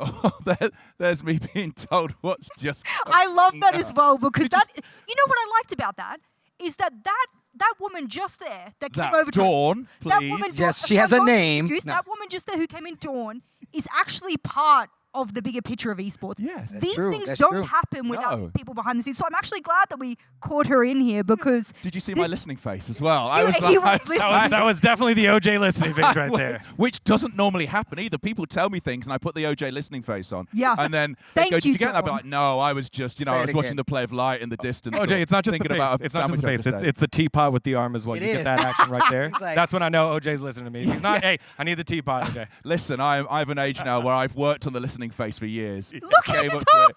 This is my listening. He's I'm doing still it right listening. now. He can't Tell even me stop. something. Let me do the rest of my listening face. Tell me something. Yeah. I want you to tell me where we're going next in this show. Did you listen to what Nope, was next? not at all. I was thinking of some of the lovely mocktails that we've had this evening. Which, may I say, have you tried the mocktails? I saw the glitter on your face. The glitter. after One you of them was a drank glittery one. one, and I came in there. What's glitter doing on your face? I was like, hey, look, I had a mocktail, and I wiped it around my face for all the fun of that. We are slowly wrapping up the pre-show presented by Kadir for this evening. Before they do, I want to get some of your predictions for the rest of the evening. Obviously, we've got this fabulous show. Everyone, we can hear them moving in. The room that we are in is just outside of the main hall. They've stopped the classical music. I missed it already. Right? It wasn't classical music. It was classical music rendition of video game That's soundtrack music. that's still classical Wait, that's music. Final Fantasy classical music. You show some respect, okay? Oh. We're here for video games. Ooh, All this right. research studio is going to Yeah, turn this some is- other kind of studio real That's soon. out of love. That's out of love. D-God knows that. Have That's you out ever of been to love. a full classical concert of video game music? Yes, Oh, yeah. I have attended multiple Final Fantasy concerts. Distant Worlds, baby. Yep, there you go. Exactly. I'm one of those guys. I want that Skyrim back in my ears. Don't even start me about Skyrim. We don't need to start because I will never shut up about it. Are you people of class? Yes, we are. We go watch video game concerts with In our classical best clothing. music put In together. our best clothing, tuxes and Yeah. everything, listening to classical video game music. Jess, maybe this is a question for you. Sure. What do you expect from tonight? What do you think one of the big winners will be tonight? I mean, we've got a fabulous pair of hosts up there, 3 of them, including a man that I've known for years and never worked with, Chris Puckett. I'm so excited about the fact that even though they've kept me away from him, I don't know if he put it in his rider that I had to be at least 400 meters away at any moment. But the fact that I'm working with Chris Puckett tonight, I'm absolutely so excited about. He is one of the greats in the industry. It's not a surprise that he's been inducted into, I don't know how many Hall of Fames that man probably sits up. Like Beyonce, he goes by one name, Puckett. It's just, it's Puckett. And I had the pleasure of working with him as my host during EWC as well. And he just makes everything a breeze. And I think you'd never really know how hard a show could have been without a fantastic host. We have, you guys all here with me today, and everything has just felt easy breezy. Puckett did the same for me, and I love that. And that's what it's all about, I think. Absolutely. Again, got to work with Puckett over at Overwatch earlier for EWC, and he's just great, the great shepherd for Hex and Stumps. The Great Shepherd. The If he Great needs Shepherd. a tattoo, maybe a neck tattoo, that could be a great neck tattoo for him. Don't do it, Chris, please. Wait, words or an actual shepherd? The words great shepherd or an actual shepherd? Oh. I don't know. You tell me, Steve. A real shepherd. I want an actual shepherd. This is why OJ is kept away from Puckett. So if Yeah. you never see them on camera together, it's because they're not allowed. I mean, he's got to keep No. away. It'd be like crossing the streams. If you watch Ghostbusters, that's what happens if we were in the same room together. So, okay, so we now know, of course, that Puckett has won the hearts and the minds. We know Yes. that. He's won our love. Who else do you see maybe Personality of the Year? Who do you see? Oh, I know you want to really see who wins this award because Yeah. OJ thinks this is one of the biggest awards. I think maybe Streamer of the Year might be one of the bigger awards for me, but for personality, I think the biggest thing for me is that there's been some authenticity coming out in the past year. A lot of people are really showing their true selves, and I think Nadeshot being one of them for me is who I would like to highlight for the world. Is that if you don't know who it is, do check him out because I've loved the authenticity over the past year, and I think that that's maybe someone I hope wins, but I don't know the winner, but I do hope he does win. I think the evolution of the content creator who's been doing this for such a long time and now leading into like fatherhood like he is, and Yes. I think growing with them and seeing their evolution in terms of their content, in terms of themselves, the way that they present themselves has been fascinating because the industry has been around for a little while. So again, I think Personality of the Year is pretty good. I think it's a fascinating part of the industry, isn't it? The fact that people are becoming parents. And, Right. it's one of those things. And what there's a massive handing over of the torch. The fact that, we go through computer games and then your kids play computer games. And then what happens, and I can say this from personal experience, they beat you. Yeah. And you ban them from playing on the console. They are banned for it. They can go straight to bed. Yeah. You guys are amazing. Thank you so much. I've really enjoyed this. We will be back here in this Reset studio because this is where we're going to take a little bit of time. We will analyze what's happened out there. But I do believe we have 3 prime cuts of human beef ready to go, Degon. Absolutely. And it's time, ladies and gentlemen, the time that we've anticipated is here. We have seen all of our attendees dressed to the nines in stunning gowns and suits and innovative designs. We are now concluding our pre-show presented by Kadia here at the Reset Studio, and I am honored to kick off the night of celebration at the 2024 Esports Awards. Let's get this show started.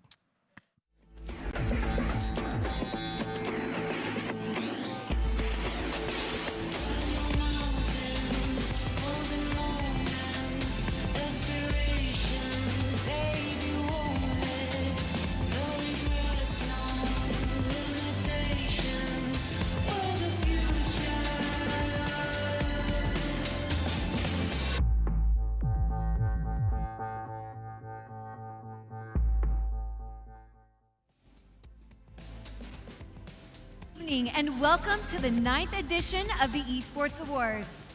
Welcome to the stage, Chris Puckett.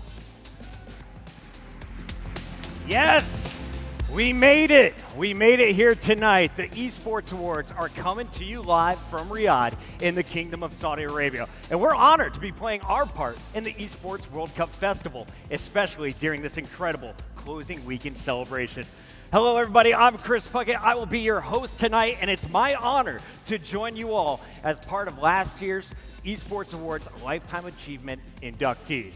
But tonight's stage is too big. It's too beautiful for just one host. So, distinguished guests, friends, and the millions tuning in from around the world, it is my honor to introduce two legends, living legends that helped pave the way for the esports you see today. One, a lifetime inductee. The other, the first ever Controller Player of the Year. Please welcome to the stage, Hector Hex Rodriguez and Seth Scump Abner.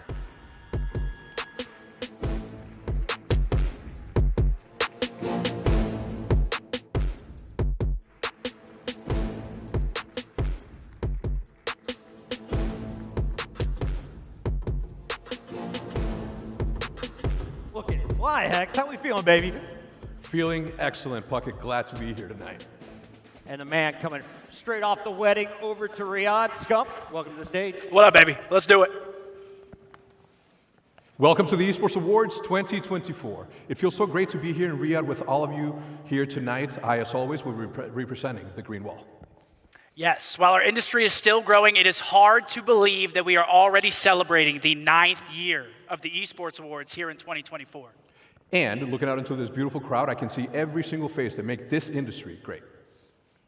It's great to see our hoodie orgs have swapped their $200 sweatshirts for $100 suits. And by the way, at some point tonight, you're going to see a hat being passed around, and I didn't write this, but it's for organizations to pay me my dues for stealing my content. Yeah, maybe pass you some Lambo keys. You can throw in a Louis Vuitton and $1 a couple of things, whatever you think is fair. Thank you. Yeah, absolutely. I think that sounds fair, Hex. In fact, in our last 9 years, we've seen so much progress and opportunity in our industry amongst challenges, but also defining moments. Like the inaugural Esports Award Cup, which saw 30 clubs compete across 21 games in hundreds of matches for the largest prize pool in history. And very soon, esports takes the place among the greatest sports competitions in the world as the Olympic Esports Series. We're going to the Olympics, baby. I can't believe it. Love to see it. Our industry is growing up so fast, and we are honored to recognize everyone who has made this industry what it is today. And now it's time to introduce the talent lineup joining us from the Reset Studio. Reset Studio, what's going on? How y'all doing? Well, hello, guys. How are you? May I say thank you so much. This is our Reset Studio. This is where we're sat here tonight. We have a fabulous little roundup. I'm OJ Borge. Alongside me, I have Degon, Daniel Gonzalez, Jess Bolden, and, well, Tasty Steve! Tasty Steve! For a second wasn't supposed to be here. I was but not. I refuse to be on any show without a Tasty Steve on it. From now Putting on, it in my it's now contract. my rider. It's now my rider. We're incredibly excited to be here live from the Four Seasons tonight and working alongside yourselves, delivering the 2024 awards. That room looks stacked. And of course, we're here to accompany you through the evening to provide insights and discussion as your perfect companion to the show. And tonight stands out in playing host to the entire industry, recognizing the cumulative efforts from around the world that makes this industry so dang great. Shout out to all the teams in attendance, the tournament organizers, publisher agencies, and of course, sponsors. And with that, let's get back to you guys, because you've been doing so dang good. You guys look wonderful on that big screen. Okay, so to recap, the Reset Studio is going to be our viewer companion to this year's ceremony. It gives everyone in the room an opportunity to catch their breath and hear what our experts' take is. Now, the studio will also be an opportunity for us to get some extra interviews with our esteemed guests. And as you guys may have noticed, it's only been 10 minutes, and Scump has already gone rogue. Scumpy, where you at, my guy? I'm right here, Puckett. I have not gone rogue yet, but that's a big, big yet. Again, ladies and gentlemen, my name is Seth Scump Abner, and I'm a 31-time Call of Duty champion, and I am honored to be here co-hosting the Esports Awards in Riyadh in 2024. Now, you're probably wondering, what am I going to be doing around here on the floor? Well, I'm going to be here with all of you beautiful people. It's going to be amazing. I'm going to be conducting some interviews and other things like that, maybe showing around the venue. Just a lot of big things. But I want to mention some big names in the crowd tonight, one by one. We've got Jason Lake. I don't know where you're at in here, but I saw the cigars come out, and when I get back to the States, I need a box sent immediately. We've got John Fatality Wendell, the first esports professional ever. Talk about a trailblazer for all of us to be celebrating a night here in Riyadh. And Fallen, where are you at? I mean, I've been watching you forever. CS, one of my favorite esports. So it's great to be up here in front of you. And I have to give a shout out to my manager, Bill Kenny, came all the way from California to join me here. I'm also live. I have to get a shameless plug in there. Twitch.tv/Scump, SCUMP. W's in the chat. Thank you guys for joining us. Let's have a great show. Back to you guys. Play a little bit nicer there, Seth. We're trying to make a good impression here. Yeah. All right, let us get us back on track. 2024 has showcased some of the most incredible nominees, events already with huge wins and upsets galore. Yes, whether we look at the huge wins in gaming from the Gaming Gladiators or Falcons in Dota or Gen G dominating MSI, or most recently, Vitality taking out Navi at IEM Cologne. Well, we should also probably mention you guys took home a world championship for Call of Duty. That we did. All credit, obviously, to the players. Well, we've had an incredible time, and we, just like we've done ever since 2016, we've put together some amazing pieces, the biggest moments and memories, all encapsulated in one video. This is the spirit of esports and competition. Let's take a look.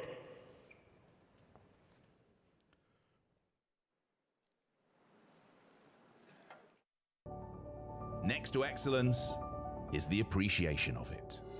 Ladies and gentlemen, here we go. FaZe Banks versus 100 Thieves Nation. A 13-year-old Oklahoma boy has become the first human to beat the original Tetris game. Juventus, because we have a collaboration that is happening with them. Overactive Media, they are acquiring Koi and Movistar writers. Everyone, we got some big news for y'all. It is Championship Sunday. How we doing? Well, this is beautiful, and you guys are absolutely amazing. When the bell tolls in Cologne, we know that it's time. There can be no more excuses. It'll be a really awesome tournament. I can't wait to see some of our best teams in the world going head-to-head here at EWC. Not a lot that Merwin can do on this one. Some clean oh! He dodges!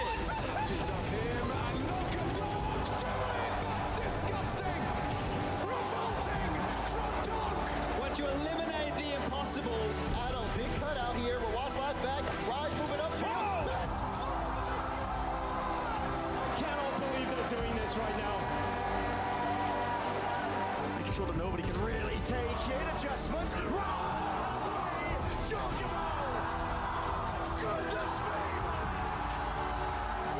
It's not finished. Crashing through here. One last attempt. One last packet. And it's another round. We all know what this means. A year in esports. Is this the moment when we can crown a new champion, a new dynasty to be created? They've done it! They've done it for the first time! The best moment of the rest of their lives is about to come through. Navi reigns supreme for the Esports World Cup. It's a clean ace, and T1 are looking to take their last nexus of EWC. GG is called the cleanest series of your life. Gaming Gladiators take it 3-0. The trifecta complete here in Riyadh. They are the kings. One of the greatest rosters Call of Duty has ever seen. Atlanta FaZe, champions of the world. EAFC 24 season as a world champion, Jafonto. Destroy the competition, Team Falcon. It's only a game until it's your legacy.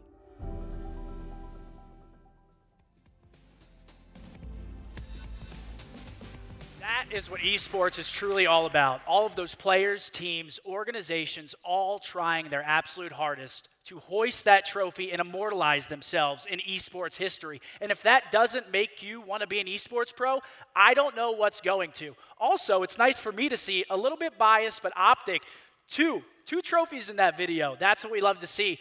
I'd like to give a special shout out to one of my very good buddies viewing from home. His name's Nate Schott, and at the start of the video, he did a 1v1 against Ricky Banks and got absolutely smacked. And I was there to see it live, thankfully. But I'm gonna stop babbling. I have the privilege to intro our first award of the evening. It is the Esports Commercial Partner of the Year. We all love a hashtag ad.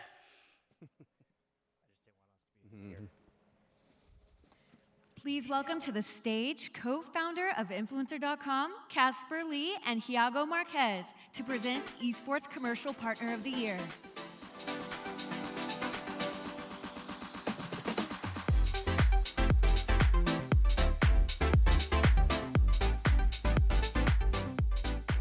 Good evening, Riyadh. I'm Casper Lee, and I'm here from the United Kingdom. I am Thiago Sente. I'm from Brazil. And that's the beautiful thing about esports. It brings us all together from around the world. The finalists are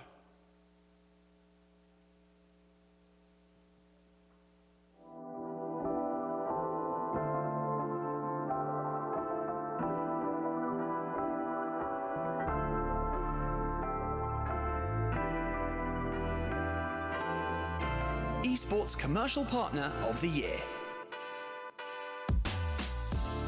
Red Bull, Intel,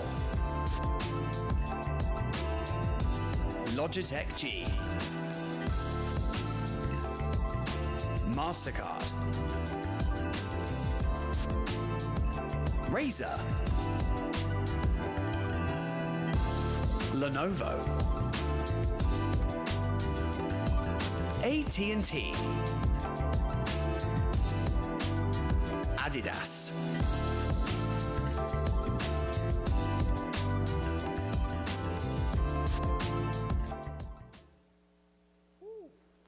okay, and the winner is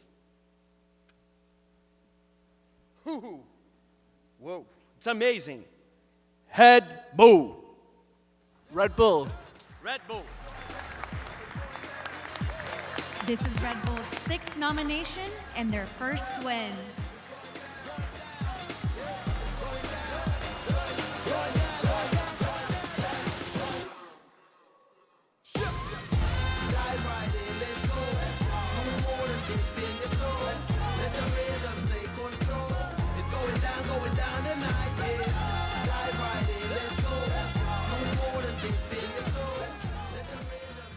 I don't know, the guy said I should do a short speech. So, thanks a lot for the recognition of the work that Red Bull does in gaming and esports. It's our honor to be here. And the credit really goes to all the people involved. It's the people internally at Red Bull and it's the people externally. They help us to push that topic. If you would ask us internally at Red Bull, would we say we are a commercial partner? I think to some extent we are, but we want to be known also for our events, for our third-party events, for our players, and the many teams that are here. And also obviously for our good content and great content that we are doing. So to make it short, I think what we stand for is giving wings to gamers and their ideas, and thanks a lot for this award. Wow. Nice bro, nice bro. Solid. Wow, come on, my friend. I love that. I love my coat. Okay.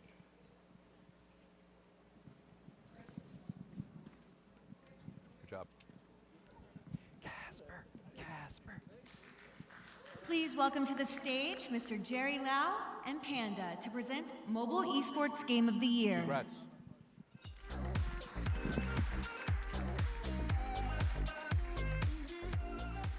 What an honor to presenting at the Esports Awards. And I actually had a speech prepared, but they want us to be quick, so sorry guys, I'm not gonna have that speech. Okay, I'm very excited to know who is the winner tonight, and because next year, owner will give the best smartphone to him as a gift. Thank you. And the finalists are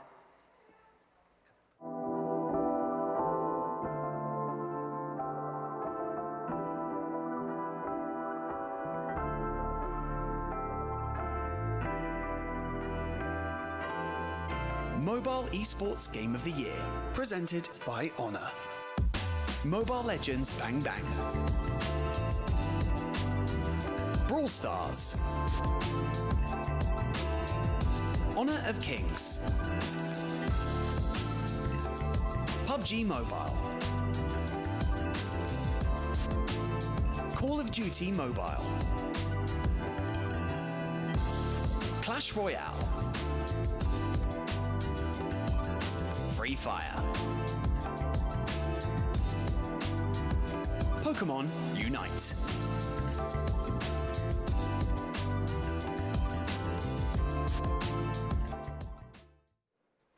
All right, a lot of good games there. But the winner is Mobile Legends Bang Bang. This is Mobile Legend Bang Bang's 4th nomination and 2nd win.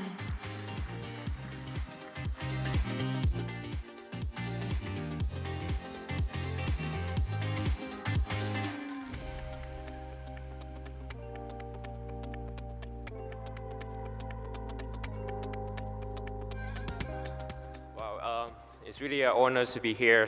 And on behalf of Moonton Games and Mobile Legends Bang Bang teams and MLBB esports teams, I would like to thank our communities, esports teams, organizers, partners who believe in MLBB esports visions that what we're trying to build. Without any of you, there will be no MLBB esports. And we'll continue to build a very open ecosystem which is more diverse, inclusive, and very competitive scenes to bring the best experience to the player around the world. Once again, thank you very much for the recognition of the award. We are definitely opening a new chapters for MLBB esports. Thank you.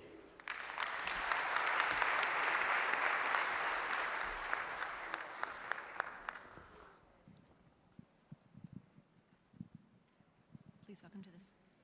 Yes. Please welcome to the stage S8UL Esports to present Creative Team of the Year.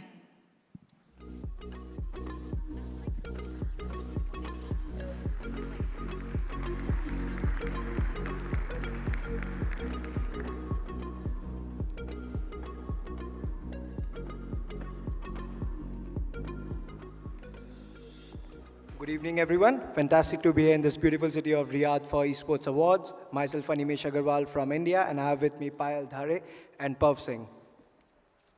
And the finalists for the Creative Team of the Year are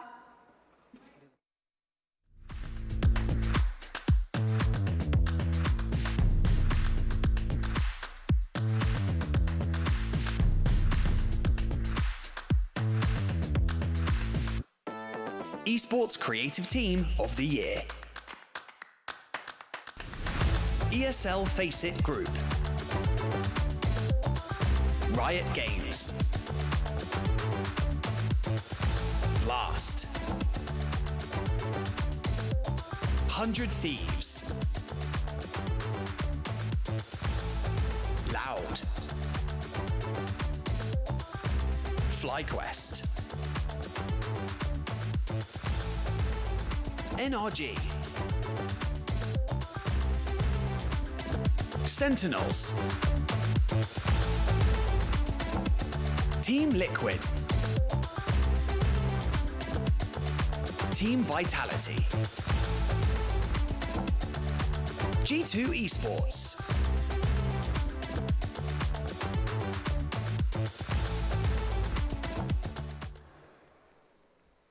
And the winner is Team Liquid. This is the 2nd nomination and 1st win for Team Liquid.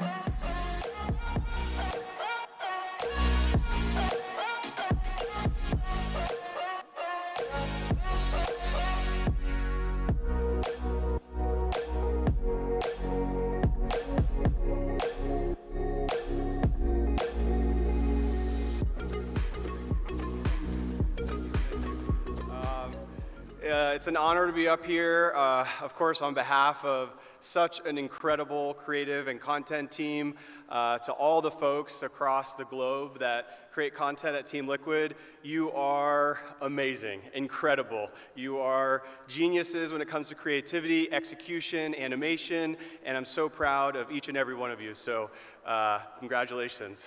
Yeah, thank you.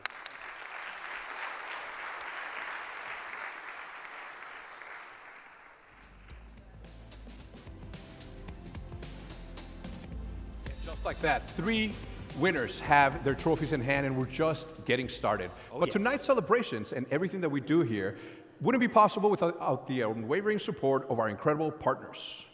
Year after year, they not only step up with their contributions, but of course, they find innovative ways to integrate themselves seamlessly into our product and community. They do more than just write the checks. They bring real energy, real value, and enthusiasm, showcasing and showing up every time to champion what we do best. Our passion allows us to shine a light on some of the biggest events and talent around the world, thank you, prompter, and drives the world of esports forward. So to all our partners, thank you.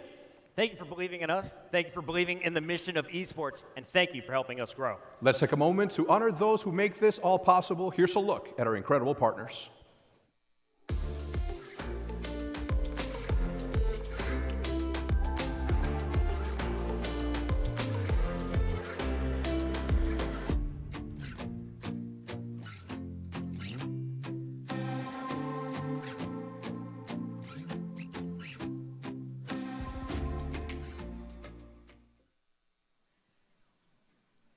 Please welcome to the stage Full Squad Gaming to present Esports Content and Coverage Platform of the Year.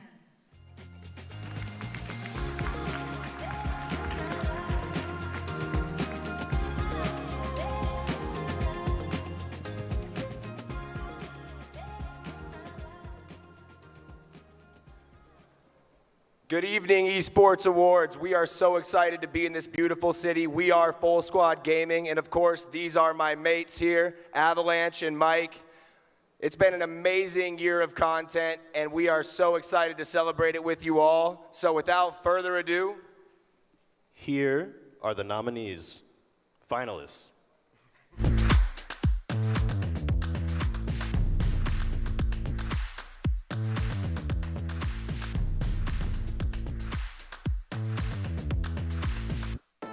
Esports Content and Coverage Platform of the Year. Liquipedia. Esports Charts. Deserto. HLTV. Esports. Sports Business Journal. Esports Insider.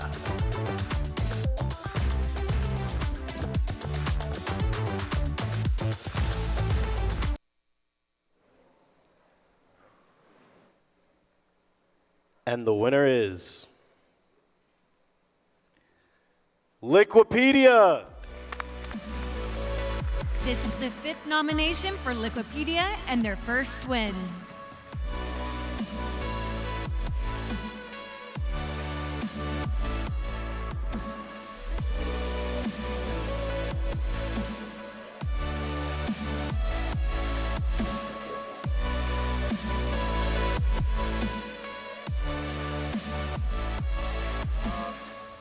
Okay, this is kind of incredible, but you know, to all the unsung heroes at Liquipedia, you have built a platform that has been accessible around the world and is utilized by everyone in the gaming and esports industry.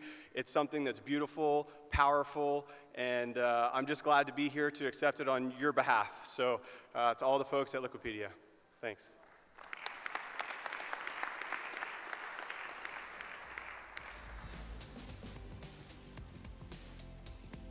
Wow, Liquipedia, I mean, I know as well as pretty much everyone in this room that we have used that for all things esports, whether that being tournament results or matches coming up.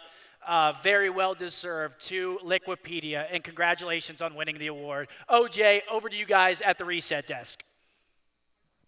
Cheers, Scump, my man. We don't actually have a desk. Who needs a desk anymore? I know, right? Desks It's are it's 20, old school 203. now. They're old school. Welcome back to this, our Reset Studio live from the 2024 Esports Awards in Riyadh. And I said before, and it was something I was very, very serious about, I refused to do anything without a Steve next to me. I was wrong, because I swapped to Steve. Surprise! I've swapped Steve out.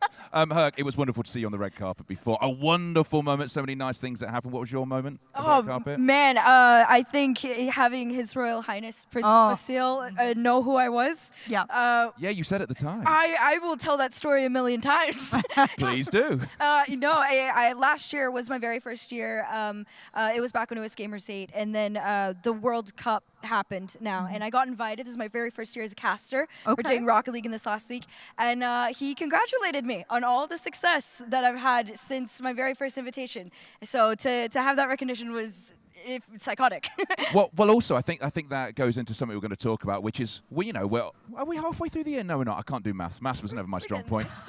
We're most of the way through a year, let's just say. And what has been your event so far of 2024? And I think it sort of connects the two things together, doesn't it? Yeah, it's definitely connected. My favorite event so far this year is another Rocket League one. It was Copenhagen, our very first LAN, and it was so special. I got to talk to you about it a little bit. It was the first LAN we have had a woman cast Rocket League LAN. It was me. I got to have the honor of doing that for our esport. It was so huge. It was a very historic moment, and it is crazy to see the steps and the changes and movements, not only just in our esport, but all esports. So to have my name be a part of that was life-changing. Absolutely deserved as well. Absolutely deserved. What's been your event of 2024 so far? Oh, mine's going to be one for a pretty iconic moment. Many people might remember if you watched the Sixth Invitational, which is the World Championships for Rainbow Six Siege. We had two teams go head-to-head, twin brothers on both sides. I don't think that's ever happened. Twin brothers on both sides going head-to-head for a World Championship, millions of dollars in their pockets. It was iconic, and when one of the brothers obviously won and the other lost, he got up, walked across the stage, and held his brother as he cried. I have never shed tears in my life like that moment. I mean, I'm glad you ended the story that way. I thought there was going to be, and he walked across the stage, and there was all sorts of anger. There was a fist fight in there. No, I love that. What a wonderful moment. Degon, 2024 so far, event of the year for you? It's for me, I'm the MOBA guy, so I always love watching TI. Worlds that Riot puts on every year is fantastic. But I think I recently moved to Korea to host LCK, and watching Korea be put on the map with Valorant Champions has been fantastic to watch. The world getting to see what it's like at the hub currently with Korea, showing off, hey, we're not just a MOBA place. We can also do the shooter, and show exactly the different cities that it's been in, obviously in Seoul, over at the COEX, and now over at, I think it's Inspire, over at Incheon. It has been fantastic to watch the world see Korea, and Korea be ready for it. What are the crowds like?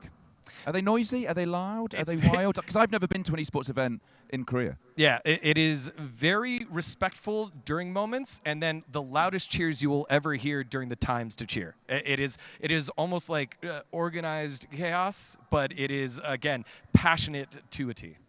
Now, you see, because the reason I asked that was setting up, because obviously we're going to talk about the events that mean something to us. Of course we are. And for me, it was one that happened. God, I've lost track of space and time. I think it was last weekend. Was it last week? It was last weekend. It was Cologne. It was the Counter-Strike Cologne. It was Intel Extreme Masters. Now, I've been to Cologne for 10 years now. It was the first event I went to when I started off in esports. I have never known it as loud. And if you've been to a Counter-Strike event, you know it can get very loud. And Cologne, we call it the Cathedral of Counter-Strike. It was just loud. It was big. It was wild. And as a stage guy, I love that. Rocket League.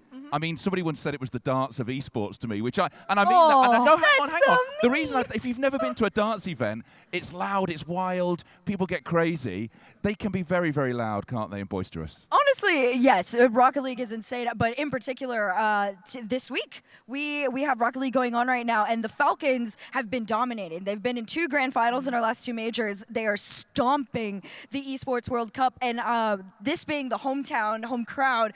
Holy. Is it wild? Oh, it's insane. You can feel the seats shaking. People are screaming. I love that. I love it. It's visceral. It's visceral. You end up feeling what's going on with the crowd. Yeah, the venue that they've built here for Esports World Cup has been an intimate, but like glorious setting so Yeah. far. And they have 3 different arenas where it fits the type of game. So if it was a MOBA, it was in the Cube Studio. If it was over for mobile gaming, they had their Amazon Studio. And then I think for the BRs and the Battle Royales, they had their own studio as well. So again, it was fitting exactly every single event and doing respect for what the community wants. Yeah, and it was great to see Warzone get an event as well, because I know, and I learned this during this tournament, that Warzone don't get a lot of events, do they? Because there's so many people, so many teams, that it all tends to be online. It's not in LANs, and it's about the crowd, isn't it? We love the crowds. It's what makes it so visceral and brilliant.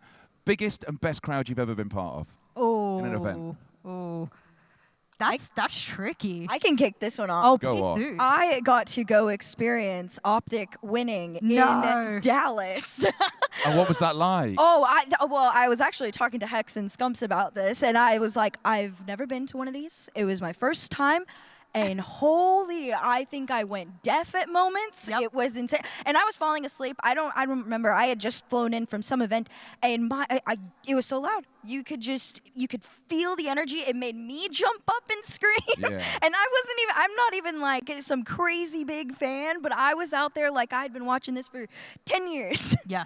The reason I mention crowds is we've all got family members or friends who maybe game, but they don't come to esports events. I think when you get a crowd that is loud and it's wild, it's the best way to introduce them, because you show the passion, not just of the players on the stage, but of the crowd as well, Degon. Yeah, I think for me, as much as I would hit, the MOBA or, hit Valorant, it's actually, I think it was ESL 1 New York. And I think that was where Evil Geniuses had won, and it was a hometown team, an NA team winning. We also had the ESL Mobile Open at that time. And so the arena was filling in for the finals for Counter-Strike, and all of a sudden, these mobile players had a massive, massive crowd in front of them. And shout outs to Asphalt 9 driver Elite Joe from Mexico. It was one of my favorite moments. A lot of the time in showbiz, they tell you, hey, sometimes when you play to the crowd, they might not respond. It's a very risky move. I got to say ESL 1, let me hear you. And the roar was one of the most iconic moments. Which year was this? 2019.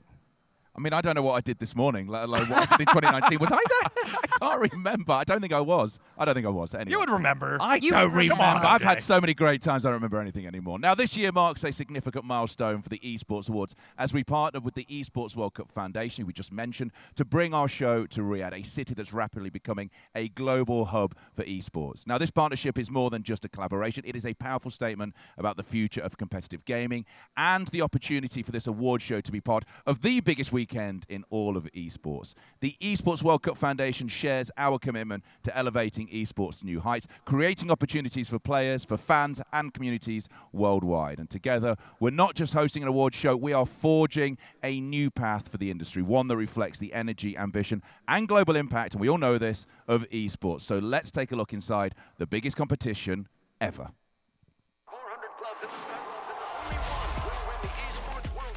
The more matches you own, the more games you own, the more you're in a league of your own.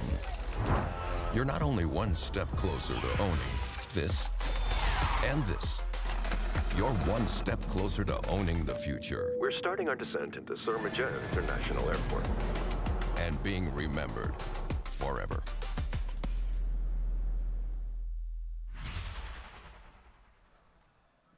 And please don't forget, the excitement doesn't stop here. Tomorrow night, we'll be wrapping up the Esports World Cup. 8 weeks of play in style with the grand finals and the closing ceremony right here in the city of Riyadh. And if you can't be with us in person, don't worry. We're streaming live across all major platforms, including our own, so you will not miss a moment. But let's not get ahead of ourselves, because tonight is far from over. We still have plenty of awards to hand out, plus jaw-dropping surprises and more of the biggest legends in esports from every corner of the globe. So let's take a moment to celebrate the incredible winners we've seen so far. Y'all, you brought up Liquipedia, 5-time nominee, finally winning it. I use it all the time for preparation in a lot of my work, but they span all the esports.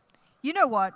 I have to admit this, and I know Liquipedia is sitting out there, so you can hold me to this. You can see my face on the screen. I promise you can come catch me afterwards. Part of my 2022 trophy actually should be cut off and given to Liquipedia because I could not have been the analyst that I was without Liquipedia. I could not have known the things. I could not have gone in depth with the things that I did on the desk without Liquipedia. And unashamedly, I've been on the panel for years saying, guys, Liquipedia, vote Liquipedia. So I am an unashamed, massive fan of Liquipedia. Oh, I'm in the same boat. I've been a part of this for this is my 3rd year now. Every year I watch this, I'm like, how did Liquipedia not win? This is a site that, like you said, if I were to ever win, I would I'd cut that in half and I'd give them my site. Honesty check right now. Honesty check. Yes. Have you ever looked yourself up on Liquipedia? Absolutely. I'm probably the only reason I have views. Now, hold on to those seats you're sitting on right now because some of the most anticipated awards are still coming up. We still have Esports Publisher of the Year and Esports Content of the Year as well. You're looking forward to what, Jess? What's the one you're looking forward to most?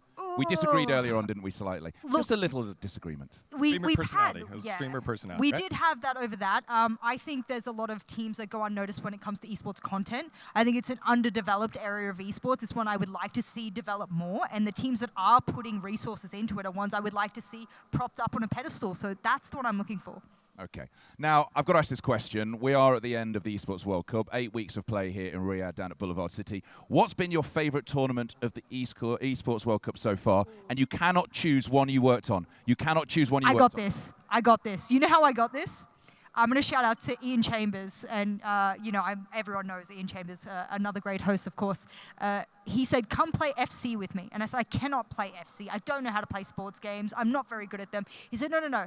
And there was a replay that exact night after I watched him play it of Dossary just storming through people, of course. And, he's and good. I realized all of a sudden, guys, I like FC.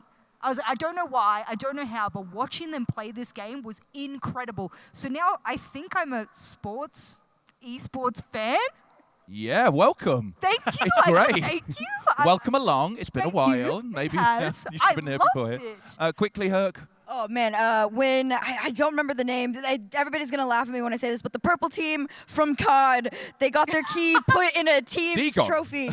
They got their key put in someone's trophy that they hadn't even played. I think it was FaZe put their key in there, and they hadn't played them, and it started a bunch of drama. It was so massive, it ended up on my Twitter feed. I love that. I'm not even from there. And I love then that. it got me into watching that one for the rest of the week. Great lavender suit, by the way. Thank you. Great lavender suit. And just, John, quick thing before we move on as well. You know the key crushing, which I thought was amazing. Oh, fantastic. Do you know there was an attempt at one point to melt people's keys? But they couldn't. But they just couldn't work out a way of having a furnace on stage. I love that. The idea that they were going to melt people's keys. Well, the Esports World Cup and the intensity of it has been on the next level. But speaking of next level, let's take a look at the outfits as Herc and I, along with Tasty Steve and Effie, had the opportunity to host the red carpet. Who were some of the outfits who was wearing some of the outfits that caught your eye here, Herc? Oh my gosh, hands down, SAUL. Yeah. They are dressed to the nines. I missed their outfit. What was it? They are like sparkly velvet suits. Did you say velvet? You're missing about 1,000 diamonds. Well, they're coming later on. They were part of my rider. They just weren't here at the start. Next time. They sound like great suits. Yeah. Really great suits. But it is. I mean, I think what's wonderful, and I was doing a panel earlier on today, we were talking about the cross-section of esports and different things, and fashion is becoming such a part of it as well. You know, this old idea of, no one knows what they're wearing. Now, some of the most fashionable people I know are in esports. Yeah. Like that shirt, for instance. I mean, this is an iconic shirt for me. If you've ever seen me on a desk, I've probably worn this a few times, and this is in honor of the great Michael Kickstar Stockley, who once told me in Mexico at an event that this was a great shirt on me, and I've worn it ever since as a result. So shout out to him. This is in honor of you, buddy. I'm sure you're looking down on us very favorably. Now, as we celebrate the best in esports tonight, it's important to recognise the visionaries who are helping shape the future of the industry, not just through their support of events like this, but through their bold ideas and transformative projects. And of course, we are thrilled to have Qiddiya as partner for this year's Esports Awards. Situated in the heart of Saudi Arabia, Qiddiya is the world's most passionate ambassador of play. A place where innovation meets imagination, where gaming culture and entertainment are not just pastimes, but the very fabric of the community. Now, this is a partnership that is rooted in a shared vision to elevate gaming and esports to a new height, to create a world where gaming is not just a passion, but a lifestyle. Kadir's commitment to building state-of-the-art facilities, hosting world-class events, and fostering a vibrant community in the gaming and esports district, well, that aligns perfectly with what the Esports Awards stand for, recognizing excellence and pushing the boundaries of what is possible in the world of competitive gaming. As Kadir continues to take shape, it's partnerships like this that bring us one step closer to realizing that dream of gamers everywhere. We're excited to walk this journey with them, and we can't wait to see the incredible experiences they will bring to life for the global gaming community.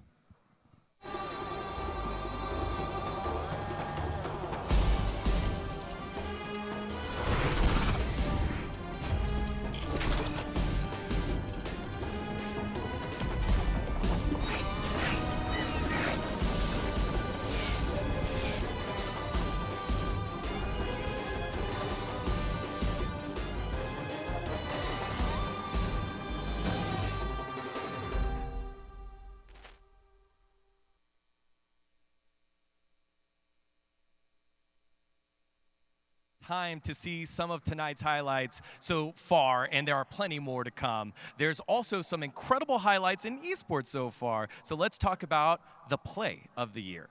The esports community has voted all year on their favorite esports plays each month, and a winner has been picked and progresses to the play of the year. Let's take a look back at some of the best plays in esports. Welcome to the 2024 Esports Play of the Year. The year is not over yet, but at around halfway through, let's see who's in the running to take home the award. January's winner, Merwin. We have a play coming from the LEC featuring what should have been an easy 1 versus 1 for Humanoid. However, Morrowind has other ideas with his fancy footwork, creating a clean outplay. He dodges! Happy feet! Are they just better? What did they eat this morning? February's winner, Donk. Kicking off this month, we have the Wonder Kid Donk from Team Spirit making a 4K look easy, when trust me, it's not. Revolting!